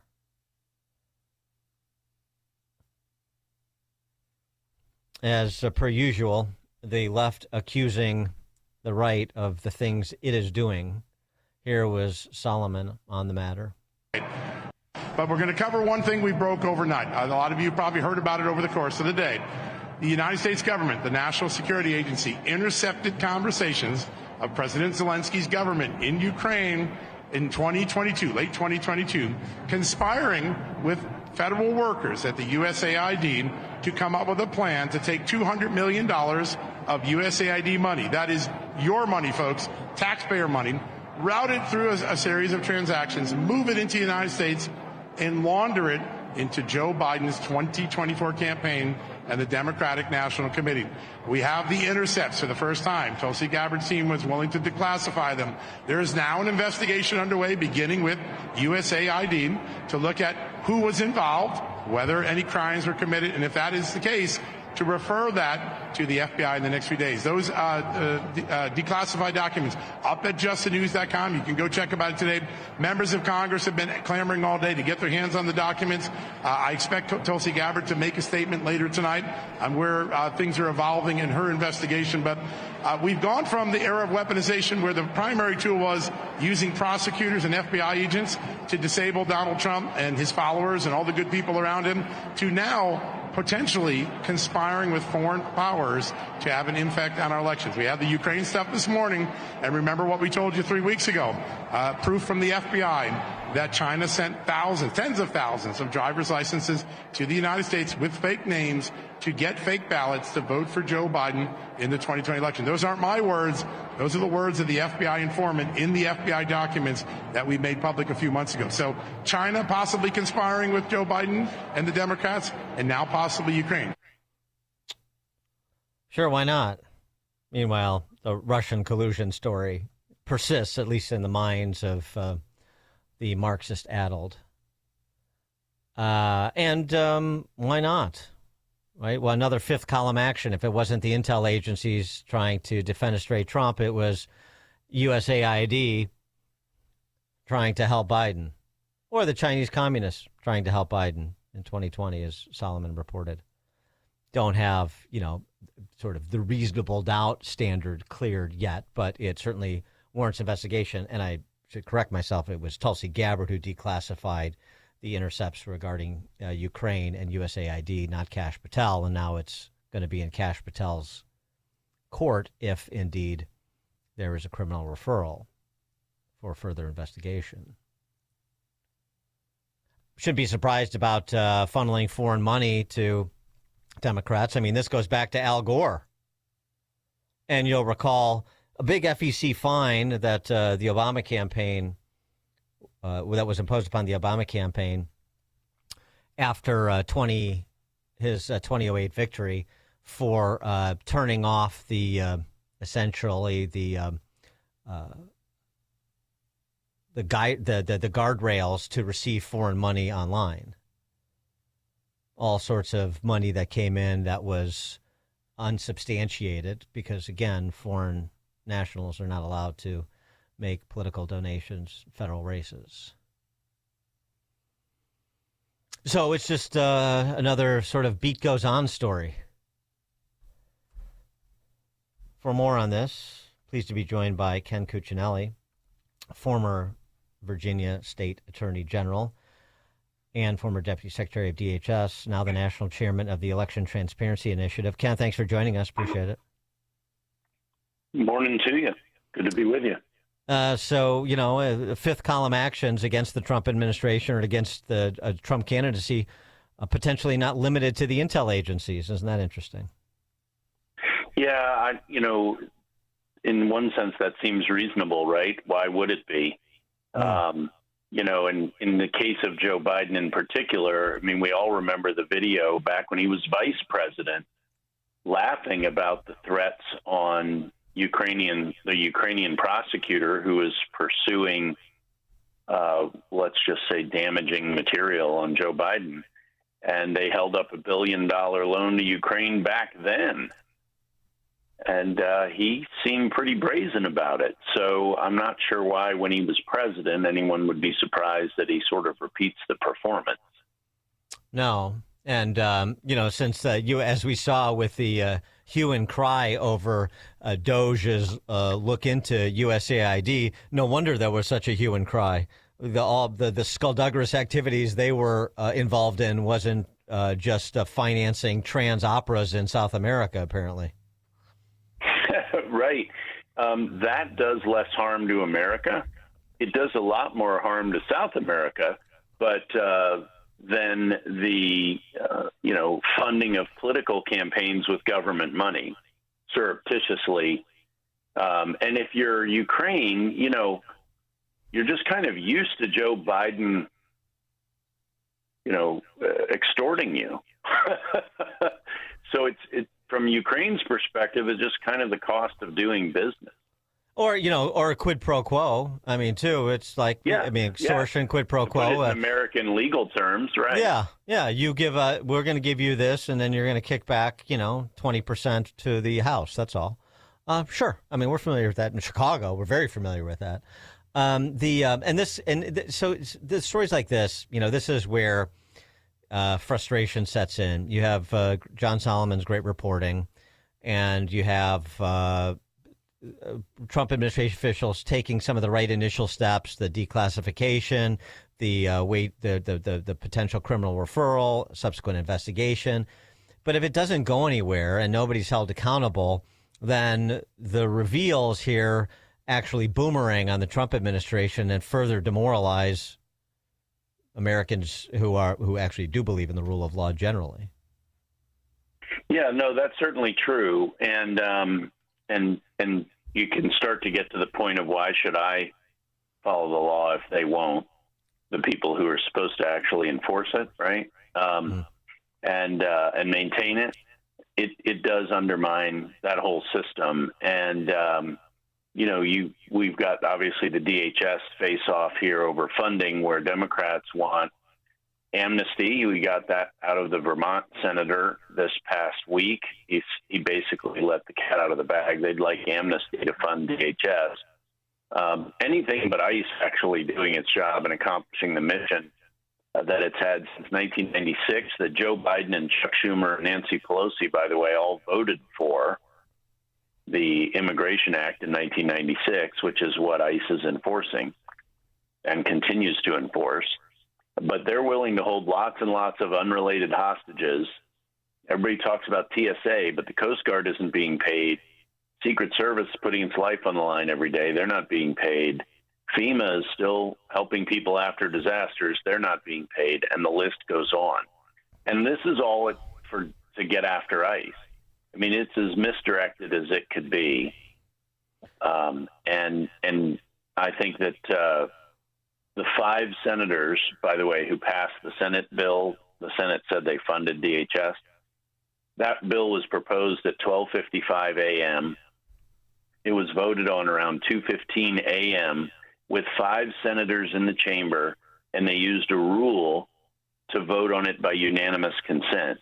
So we absolutely know that 95 senators never had a chance to read anything before that was passed. And then it got over to the Speaker, and Speaker Johnson blew up over it, to his credit. He started reading pieces of it to the press and saying, there's no way any Republican senator who supposedly voted for this knew this was in here. And he's probably right. Well, the question was whether or not staffer knew. Yeah, the question also was whether or not there was some deal cut between Thune and Schumer to cut ICE out of that Senate version. Right, and I'm sure there was. And, Thune is not particularly proud of that, I'm sure, nor did he want it discovered. But they're going to have to come back from their 2-week vacation once the House votes on this bill, and they're going to have to take it up because this funding drought continues. And, now I think the Dems are going to be put on the board on a straight-up CR till, I guess it's about 8 weeks, till late May, to fund all of DHS, and they can have their fights over reform and everything else. And frankly, there are some changes. I'm not even going to call them reforms. There are some changes to how ICE operates that I think everybody can agree on. The easiest one for people to understand is body cameras. We had this debate when I was Virginia's Attorney General, and at first police were very resistant to it. But what they quickly discovered was all the BS complaints against police get resolved very quickly when you have body cameras. Right. And so over 90% of the complaints against them just get wiped off the board in no time flat. And lo and behold, once the complainers realize that, the complaints start to dry up. Yeah, it's a real shocking development that many of these suspects that police encounter are not real committed to telling the truth. Stunning development. Yeah, I couldn't believe it. But just go back to the Solomon Chicom story about shipping in DLs to get ballots in 2020. I mean, talk about something that dovetails perfectly with the SAVE Act. And that story is going to get about as much attention as an illegal alien killing somebody in a sanctuary state unless Republicans do something about it. And I just haven't heard very many people pick up that Solomon story and fold it into this push for the Save America Act. Yeah, so they have a hard time arguing against this. Their own base, as reported by that radical right-wing organization, CNN, supports the SAVE Act. The SAVE Act is 2 basic things: voter ID. 2/3 of states have this, 1/3 don't. But critically, one thing only Washington can do is fix the citizenship problem that it screwed up. Yes, it's illegal for non-citizens to vote in federal elections, but there's no way to enforce it. States have no way to enforce it because Washington messed this up, as found in federal courts. So only Washington can fix it, and they need to do that. And again, even the Democrat base supports fixing this problem. And Democrat senators kept coming to the floor and cooking up one excuse. Really, they only cooked up about 3 excuses, and they just recycled them. This is Democrat recycling. And Mike Lee would come back down to the floor and refute it. Women are too stupid. When they get married, they lose their minds. They don't know how to do anything anymore. One comparison that is really simple that sort of tears the Band-Aid off all of these is when we all get new jobs, we all fill out an I-9 form, federal form, and we show virtually the same documents to demonstrate that we're citizens or that we have the right to work. Now, there are documents for non-citizens, but the list for citizens is very similar to the SAVE Act. And I don't remember any Democrats complaining about that ever, not a single one of them.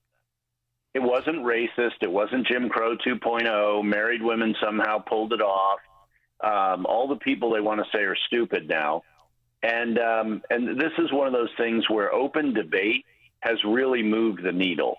And John Thune should get some credit for letting this happen. He really didn't want to, but he let the debate happen. And the debate and these Democrats coming down to the floor and frankly embarrassing themselves with these silly arguments that Americans are smart enough to know are foolish lies, are being unmasked.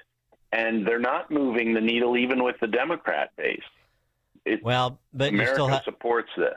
America supports this, but apparently not all Senate Republicans do. And we also are still struggling on the Republican side in the Senate with the strategy here. Mike Lee, again, after spending the weekend talking about this and telling everybody he's not going away. So basically, the Senate Republicans have two options here. We have exactly two options.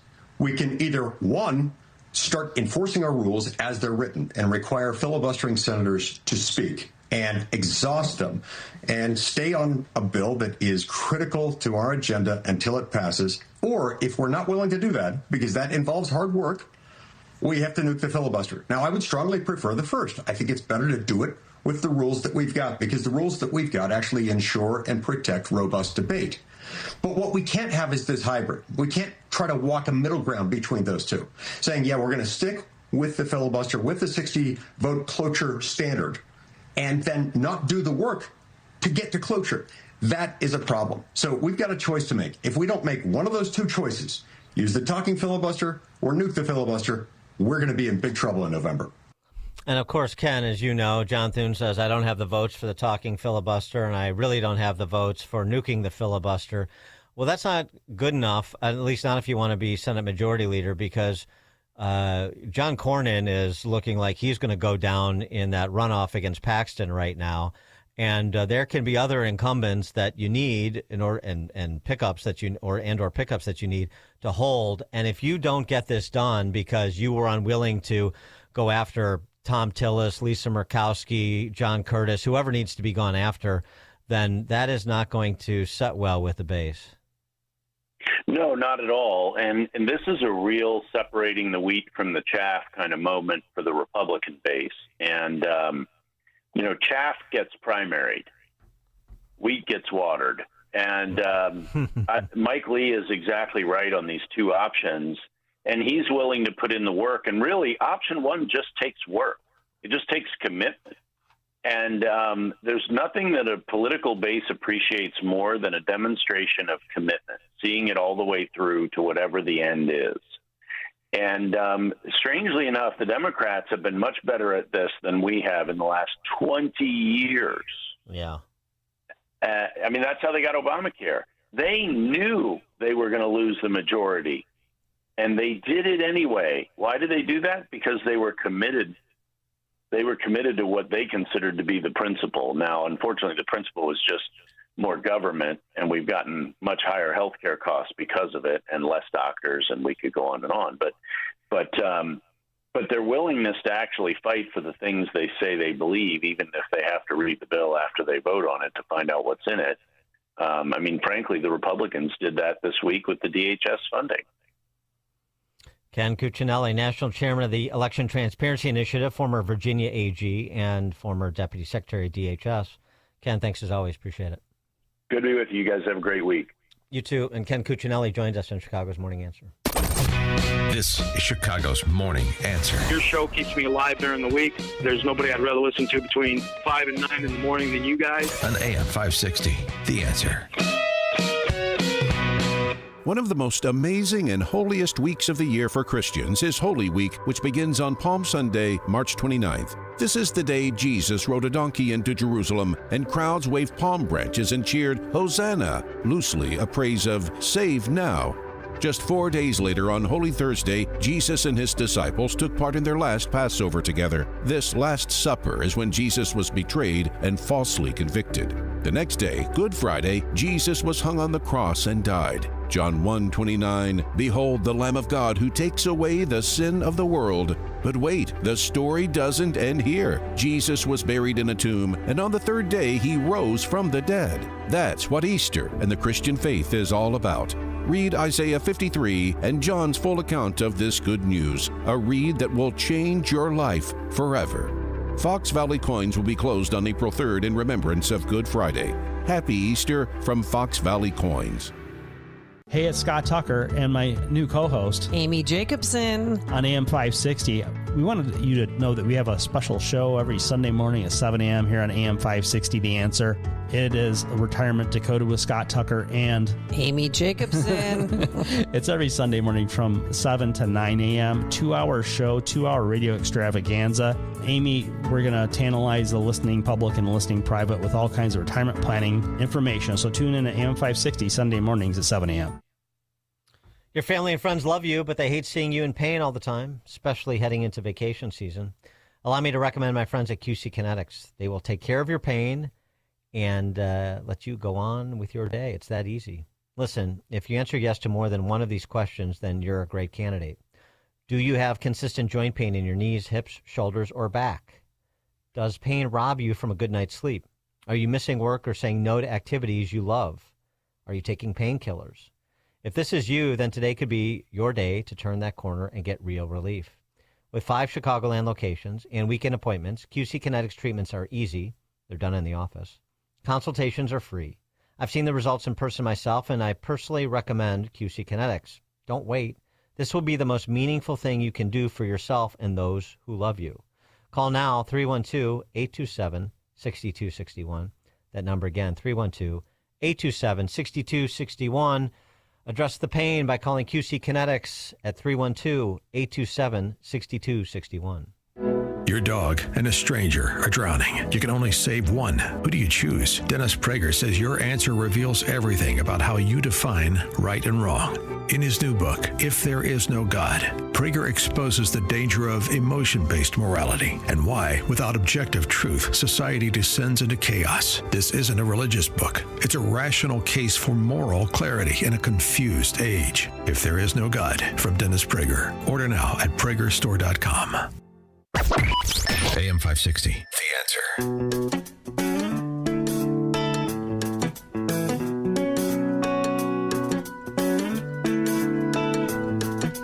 Top of the morning, Dan Proft here. Coming up at 8:38. Boy, we're talking more about former adult mayor Tiffany Henyard these days, now that she's in Atlanta running as a Republican, than we were when she was the super mayor of Dalton. All it took was the situation in Chicagoland to be visited to her family for her to change her position. Unfortunately, that seems what it takes. That seems to be what it takes. You have to be you or someone you care about has to be victimized to move in the direction of common sense. Tiffany Henyard has. We'll have the story at 8:38. Now we check the headlines. Good morning, 52 degrees in Chicago and AM 560 The Answer. I'm John Cruz in the Cuccinelli newsroom. Partly cloudy mid-70s, changes tomorrow with storms and showers. FBI offices in Springfield and St. Louis searching for possible victims of a church official facing child porn crimes. Michael William Moore of Springfield, arrested in January. Moore recently serving as president of the Central Illinois District of the Lutheran Church Missouri Synod. The FBI says there may be other victims.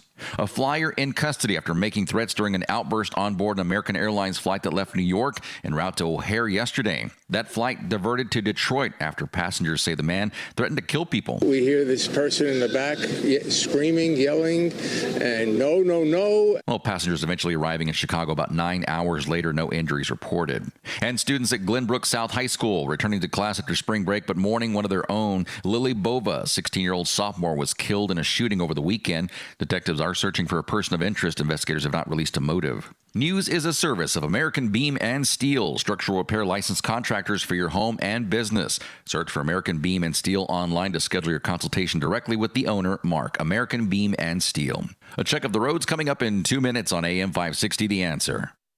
Larry Elder explains the reason we're here. The reason we're here is because we have an enemy that has been chanting death to America for 47 years. The enemy determined by their own admission to develop a nuke.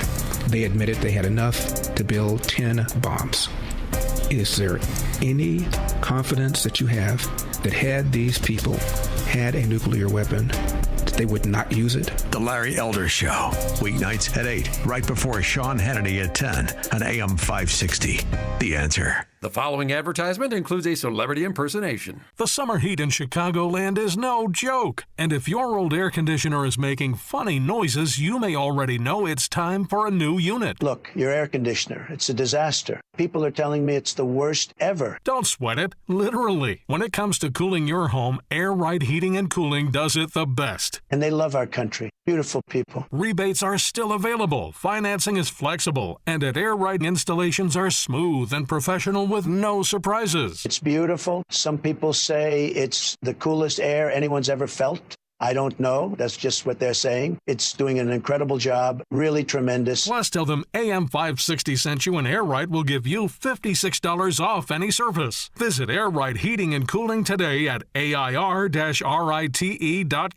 Again, that's AIR-RITE.com. Air Right Heating and Cooling. Doing it right since 1959. If you owe back taxes, listen carefully to rule number 1. Never go up against the IRS alone. They're cracking down, freezing bank accounts, garnishing paychecks, canceling passports. Even your home or business could be at risk. But here's what they don't tell you. The IRS has powerful tax relief programs that could save you thousands if you qualify. That's why smart people call Optima Tax Relief, America's #1 tax resolution firm. Nobody knows these programs like the experts at Optima. Their team of tax attorneys and licensed professionals have resolved over $2 billion in tax debt for people just like you. The IRS is not stopping, so don't wait. And don't take them on alone. For tax help you need, for tax help you can trust, call Optima today for a free consultation. Call 800-965-1433. 800-965-1433. 800-965-1433.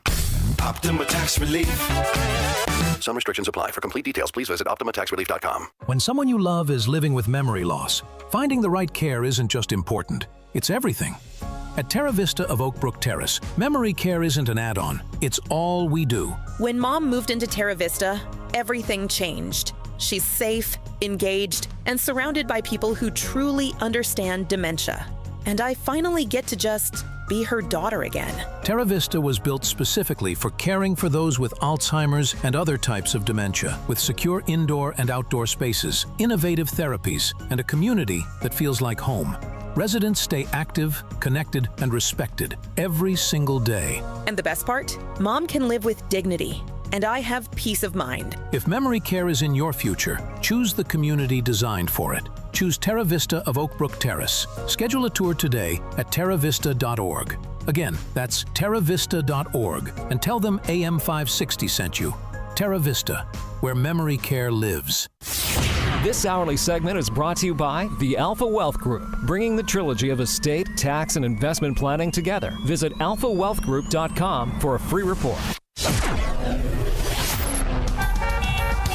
Taking a look at the roads from the Team Hochberg Traffic Center, I'm Sue Aller. 15 in, 17 out on the Edens from Lake Cook to Montrose. 40 in, 32 out on the Kennedy from O'Hare to the Byrne Interchange. Stop and go inbound on the express lanes between Costner Avenue and Fullerton Avenue. 33 in, 17 out on the Ike from Wolf to the Old Post Office. You're looking at 43 minutes inbound on the Stevenson between Veterans Memorial and Lakeshore. Outbound is 26, 27 in, 12 out on the Dan Ryan between 95th and the Byrne Interchange. Now stop and go on I-57 inbound between 111th Street and the Dan Ryan. Northbound Lakeshore Drive hitting those brakes between the Stevenson and Monroe Drive, then loaded up between Bryn Mawr Avenue and Hollywood Avenue. This report is sponsored by WeatherBug. Get the fastest local alerts and accurate 24/7 forecasts with WeatherBug. It's easy to use and provides real-time customizable alerts so the weather never takes you by surprise. Plan every day with confidence. Download the free WeatherBug app from the App Store now. Chicago's Morning Answer continues next, but now the latest forecast from the Air Right Heating and Cooling Weather Center. Today we are expecting temperatures to reach a high of 76 degrees, getting close to the record high of 79 set back in 1998. The day will start with sunshine, but will gradually become cloudier as it progresses. I'm meteorologist Jason Caterina on AM 560, The Answer. Get the latest weather, traffic, and news updates online at 560theanswer.com. Now, from the Signature Bank Studios. Only the biggest stories, only the biggest guests, and only the biggest opinions. This is AM 560, The Answer. Top of the morning, Dan Proft here.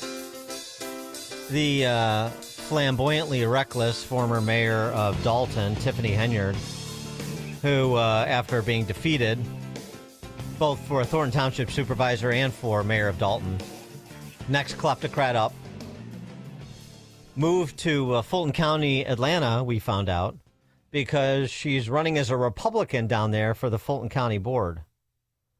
The only Republican candidate for the seat she's running for. I guess maybe she thinks that's her path. Well, unfortunately, super mayor, that's what she used to call herself. And when I say, flamboyant, I mean, well. Sing along with me, okay? Let's do it. I woke up this morning, got up out of my bed. I looked around, this is what I said. Thank you, Lord, for another day. This is one of the, now you don't get a full appreciation for it because she's lip syncing and she's got to cut a little video there. This is her original work. They put me in office and treat me like it's illegal to feed the people. To feed the people. Yeah. I gave back to communities and I cleaned the streets up. I'm starving the board. I'm feeding the people. They put me in office and treat me like it's illegal to feed the people. Yeah, feed the people, feed the people. That's what she did. That's why she needed 2 government salaries, Dalton Mayor and Thornton Township Supervisor, so she could feed more people.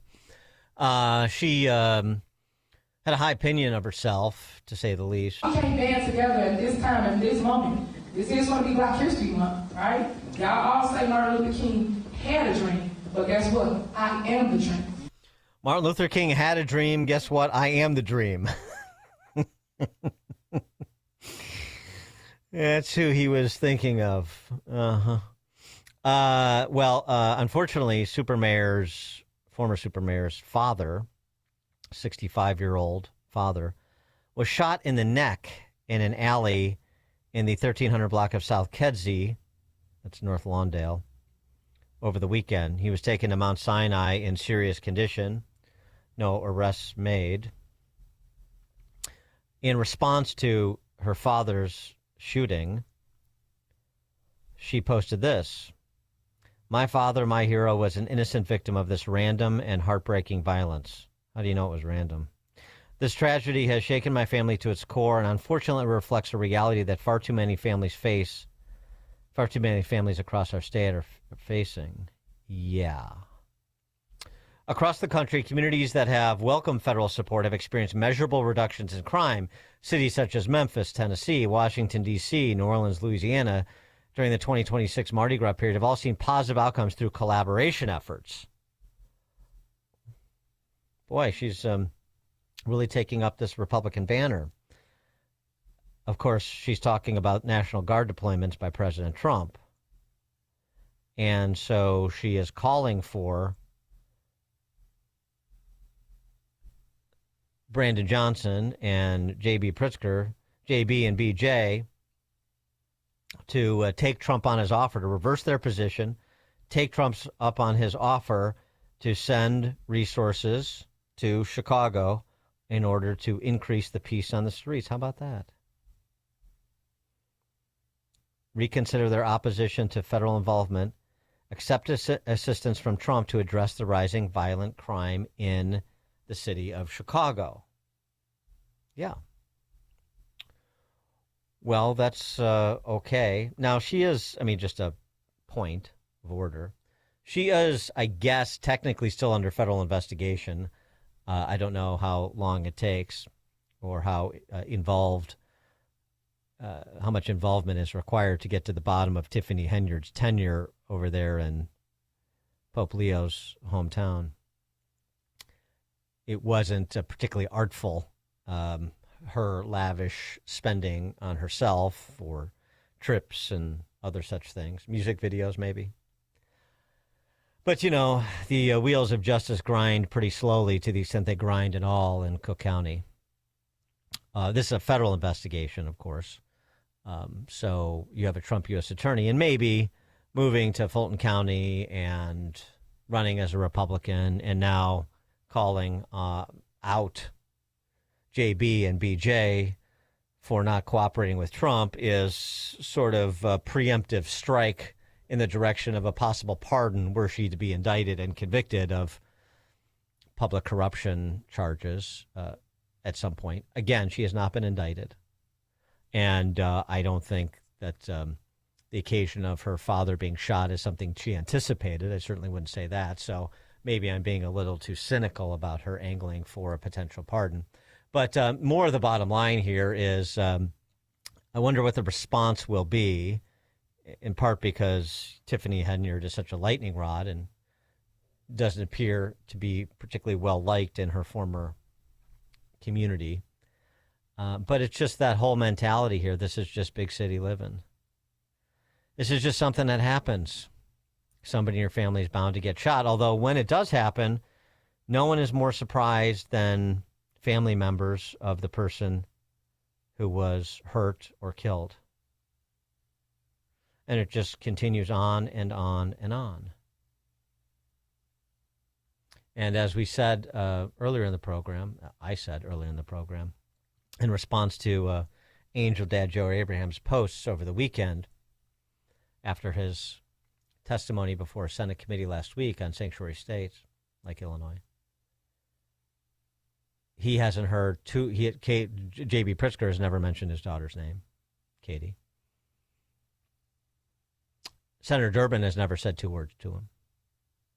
And Tammy Duckworth didn't even know Katie's story because they don't have to know, much less care, about preventable killings or injuries to their constituents because there are no political consequences. And so it's the case with domestic crime as well. Assuming that this was domestic, nobody's in custody, don't know. And every day, stories like this. A Chicago man out on felony pretrial release, JB Safety Act, charged with having an automatic firing handgun on the blue line. Taken into custody Wednesday evening after a foot pursuit that spanned 2 CTA stations. Nice to see that this guy was caught because CPD was doing a routine train and platform check at the Clinton Blue Line that evening when they saw this guy smoking on a train. When they moved to detain him, he pulled away. Then he jumped onto the train tracks and fled, and so on and so forth. They gave chase. They got him. They found a firearm outfitted with a machine gun conversion device along with suspected narcotics. That was smart to leave put this guy on pretrial release for a felony because clearly he's not a public safety threat. Every day there are stories like this. Big city living until it's visited to, upon you or your family or someone you care about. 17 Brandon's Bodies, number 80. This is the series that CWB Chicago is doing. That documents killings, shooting deaths in areas that used to have ShotSpotter cameras before we all realized that ShotSpotter cameras are racist. And Brandon Johnson canceled the contract. They're so racist that now areas where you could have had a ShotSpotter camera, or did, and they would have alerted first responders upon the actual shooting, providing a faster response and more opportunity to save people who had been shot. Nope. Allowing them to die is not racist. Trying to get first responders to the scene, that's racist. 17-year-old boy is dead after being shot in a drive-by on the northwest side. Passers-by came across the boy lying in the street on the 6700 block of West Grand Avenue about 1 in the morning. Flagged down a patrol car, believing he had been struck by a vehicle. But subsequent investigation found that he had been shot. So a ShotSpotter would have had him. Shot in the chest and arm, transported to Loyola, where he was pronounced dead. Since ShotSpotter's contract expired, CWB Chicago has identified 80 shooting victims who received significantly delayed emergency responses because nobody reported the gunfire, or the gunfire reports were too vague for emergency personnel to locate the victims. While about 25% of gunshot victims die citywide, among the 80 shooting victims who received delayed assistance, the fatality rate is more than double that at 58%. But I understand collateral damage. That's just collateral damage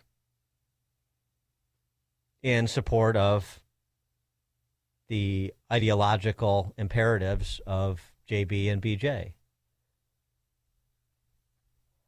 Jim in Crown Point, you're on Chicago's Morning Answer. You know, I'm the biggest idiot in the world. I follow rules. I'm almost paranoid to the point of doing something wrong. And these politicians lie to our faces. I quit watching the news, and I got sucked into the clickbait. Oh, this guy's going to get prosecuted. He did this. Nothing happens anywhere. It's almost a joke. I don't understand it. Thanks for the call, Jim. Well,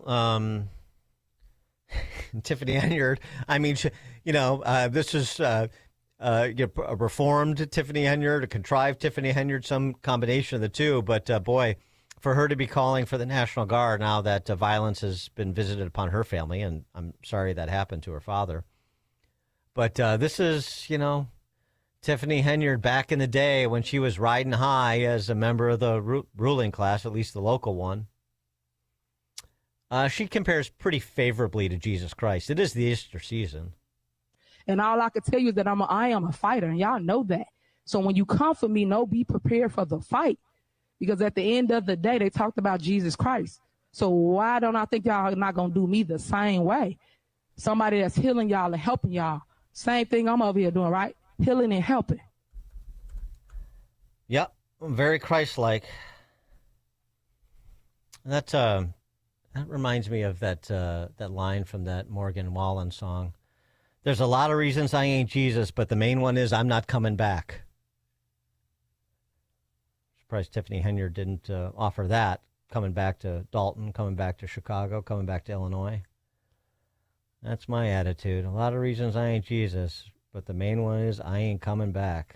Don in Bloomingdale. The Chicago Police Department should change their motto to still under investigation and no arrests have been made. That's all you ever hear. Thanks for the call, Don. Well, you know what the three-pronged, and this isn't a dig at police, this is a dig at the civilian political authorities, going back generations. You know what the three-pronged answer is to all the endemic sociopathological behavior, violence, grift, cowardice. It's not as bad as you think. There's plenty of blame to go around. And we're working on it. And that seems to be sufficient. Not as bad as you think. Plenty of blame to go around. We're working on it. If you just repeat those three lines as a public official in Illinois, you'll be fine. Dan Proft, Chicago's Morning Answer. Before you see it on TV, share it on Facebook, or read about it in the paper. Hear it here first. This is Chicago's Morning Answer on AM 560. The Answer. Look, we all want to feel safe at home, but for a long time, home security has meant expensive monthly fees, ironclad contracts, locking you in for years and years. Look, Simply Safe offers a better way. It is comprehensive protection, sensors, cameras, AI cameras, 24/7 monitoring, but on your terms. You can customize your entire system online in just minutes. Now, the app-guided setup makes it simple and easy to set up. There's no drilling, no stress, no waiting around for a service appointment. Monitoring service is a fraction of the cost of other brands, and I love that if my needs change, I can cancel. There's no cancellation fee. Simply Safe knows they want to earn your business every day by keeping you safe and you secure and your family secure, and you're not locked in. It's why more than 5 million of us trust Simply Safe every single day. Now, right now, you, my listeners, can get 50% off any new system. Just go to simplysafe.com/Hannity. That's half off, simplysafe.com/Hannity. And there's no safe like Simply Safe. Looking to purchase a new home? Then you need to call Team Hochberg, your trusted local lender. Don, trucker, 30, married to Mary, teacher's aide, 29, 2 kids. Combined income, $125,000 a year. They called Team Hochberg to secure a mortgage on their first home. David answered all their questions, explained the funds required for down payment and closing costs, then introduced them to an experienced realtor. So let's review. David answered Don and Mary's questions, introduced them to a realtor, and helped them secure a mortgage on their new home with a backyard in which they can build everlasting memories. If you're purchasing a new home and would like the same outstanding service as Don and Mary, then call David now at 855-56-DAVID or visit 56david.com. Team Hochberg has helped thousands of AM 560 listeners, but he can't help you if you don't call 855-563-2843 or visit 56david.com. Don't take my word for it. Check out Team Hochberg's more than 700 5-star Google reviews. Atlantic Coast Mortgage, Equal Housing Lender, NMLS 613114. You need a construction company, but who? Call Crosscom. A construction company you can trust that shares your Christian and conservative values. For decades, Crosscom has been doing work in Chicagoland, Northwest Indiana, and Wisconsin. Roofs, siding, windows, doors, gutters, basically everything for your home or business, even solar. Quality work and professional services that make you feel great about your decision to work with Crosscom. Call Crosscom. 630-871-5500. Give them a chance to earn your business. If your repairs are due to storm, fire, or flood damage, you need to call Crosscom. They're licensed public adjusters. They work for you, not the insurance company. Crosscom will work to get you the money you deserve, the maximum payout. They know the insurance companies and how to deal with them. They win for you. Call Crosscom. Crosscom Construction and Public Adjusters. This is Dan Lights with Crosscom. You can trust us with your home or business for high-quality work and fair prices. It's the only way we do business. 630-871-5500. CrosscomPublicAdjusters.com. Signature Bank is Chicago's fastest growing independently owned business bank, a bank where relationships still matter. Signature Bank knows your name and your story. I'm Dan Proft, and I know this because Signature Bank is my business bank. I'm Scott Bartmus, co-founder of ESCO, a security and fire alarm services business and a customer of Signature Bank. We work hard to give our customers peace of mind, so it's nice to know that while we have our customers' backs, partners like Signature Bank have ours. When COVID hit, there was a lot of uncertainty for many businesses, particularly surrounding the PPP loan program, with parameters and deadlines changing constantly. The executives from Signature Bank worked weekends alongside their staff, filling out and submitting applications to ensure they took care of us. That type of dedication is hard to find, but we found it with Signature Bank. Signature Bank helps local businesses succeed. Want to learn how Signature Bank can help turn your business vision into reality? Call Signature Bank at 773-467-5600 or visit signaturebank.bank. Member FDIC, Equal Housing Lender. The following is a real-life story from Trinity Debt Management. I had a lot of credit card debt, and it stressed me out. But what I thought was a solution turned out to be a problem. I kept hearing ads about debt settlement that seemed too good to be true. And actually, it was. When I called, they told me to stop paying my bills. That didn't sound right to me at all, so I hung up. Later, I found out that debt settlement is bad, real bad. Then I learned that there is a right way to pay off your credit cards. It's called a debt management program from the great team at Trinity. Trinity had a plan. In the end, I paid off my bills, I saved thousands, and I even improved my credit score. If credit card debt has you down, call Trinity at 1-800-990-6976. My name is Heather. Please forget debt settlement and remember Trinity Debt Management. 1-800-990-6976. AM 560, The Answer. Maybe we need a veteran reality star to run for mayor or governor, like they have in L.A. Spencer Pratt, formerly of the Hills, running against Karen Bass. This was pretty good, actually. Pretty good little jiu-jitsu. What do you think? You know, you're known as a reality TV star. Do you think that that is, in your campaign for Los Angeles mayor to run the biggest city in California, is that a label that you embrace? Is that hurtful to your campaign, or does it help, you think? I mean, the reality, pun intended, is that was from 20 years ago. And if we look at what Karen Bass was doing 20 years ago, she was in Cuba learning how to make bombs with the people that would then go bomb Capitol Hill. So if we're looking at backgrounds, I'm pretty proud of what I was doing at 20 on reality television, even though it was, you know, I may not have been the most likable character. It was still TV versus trying to destroy America and going to Cuba 20 times and praising Fidel Castro. So against my opponent, my background's pretty strong. Yeah, it really is. I got to say, nicely done. Bill Rancic, maybe. Can we get Bill Rancic to run? Thanks for joining us on another edition of Chicago's Morning Answer. Back tomorrow with more. It's now 9 o'clock on AM 560 WIND Chicago. A deal or obliteration? I'm Chris Foster, Fox News. President Trump says he expects a deal with Iran soon to end the U.S.-Israel military operation there, or he's threatening to destroy energy infrastructure. Fox's Trey Yingst reports. President Trump took to Truth Social to give an update about the situation. He said if for any reason a deal is not shortly reached, which it probably will be, and if